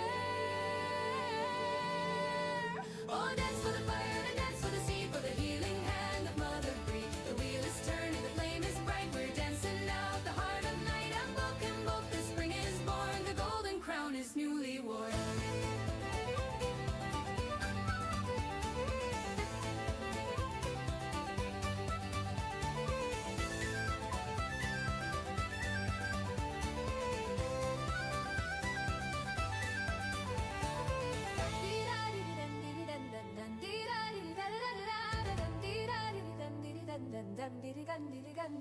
Oh, dance for the fire and a dance for the sea, for the healing hand of Mother Breed. The wheel is turning, the flame is bright, we're dancing now at the heart of night. And welcome both, the spring is born, the golden crown is newly worn.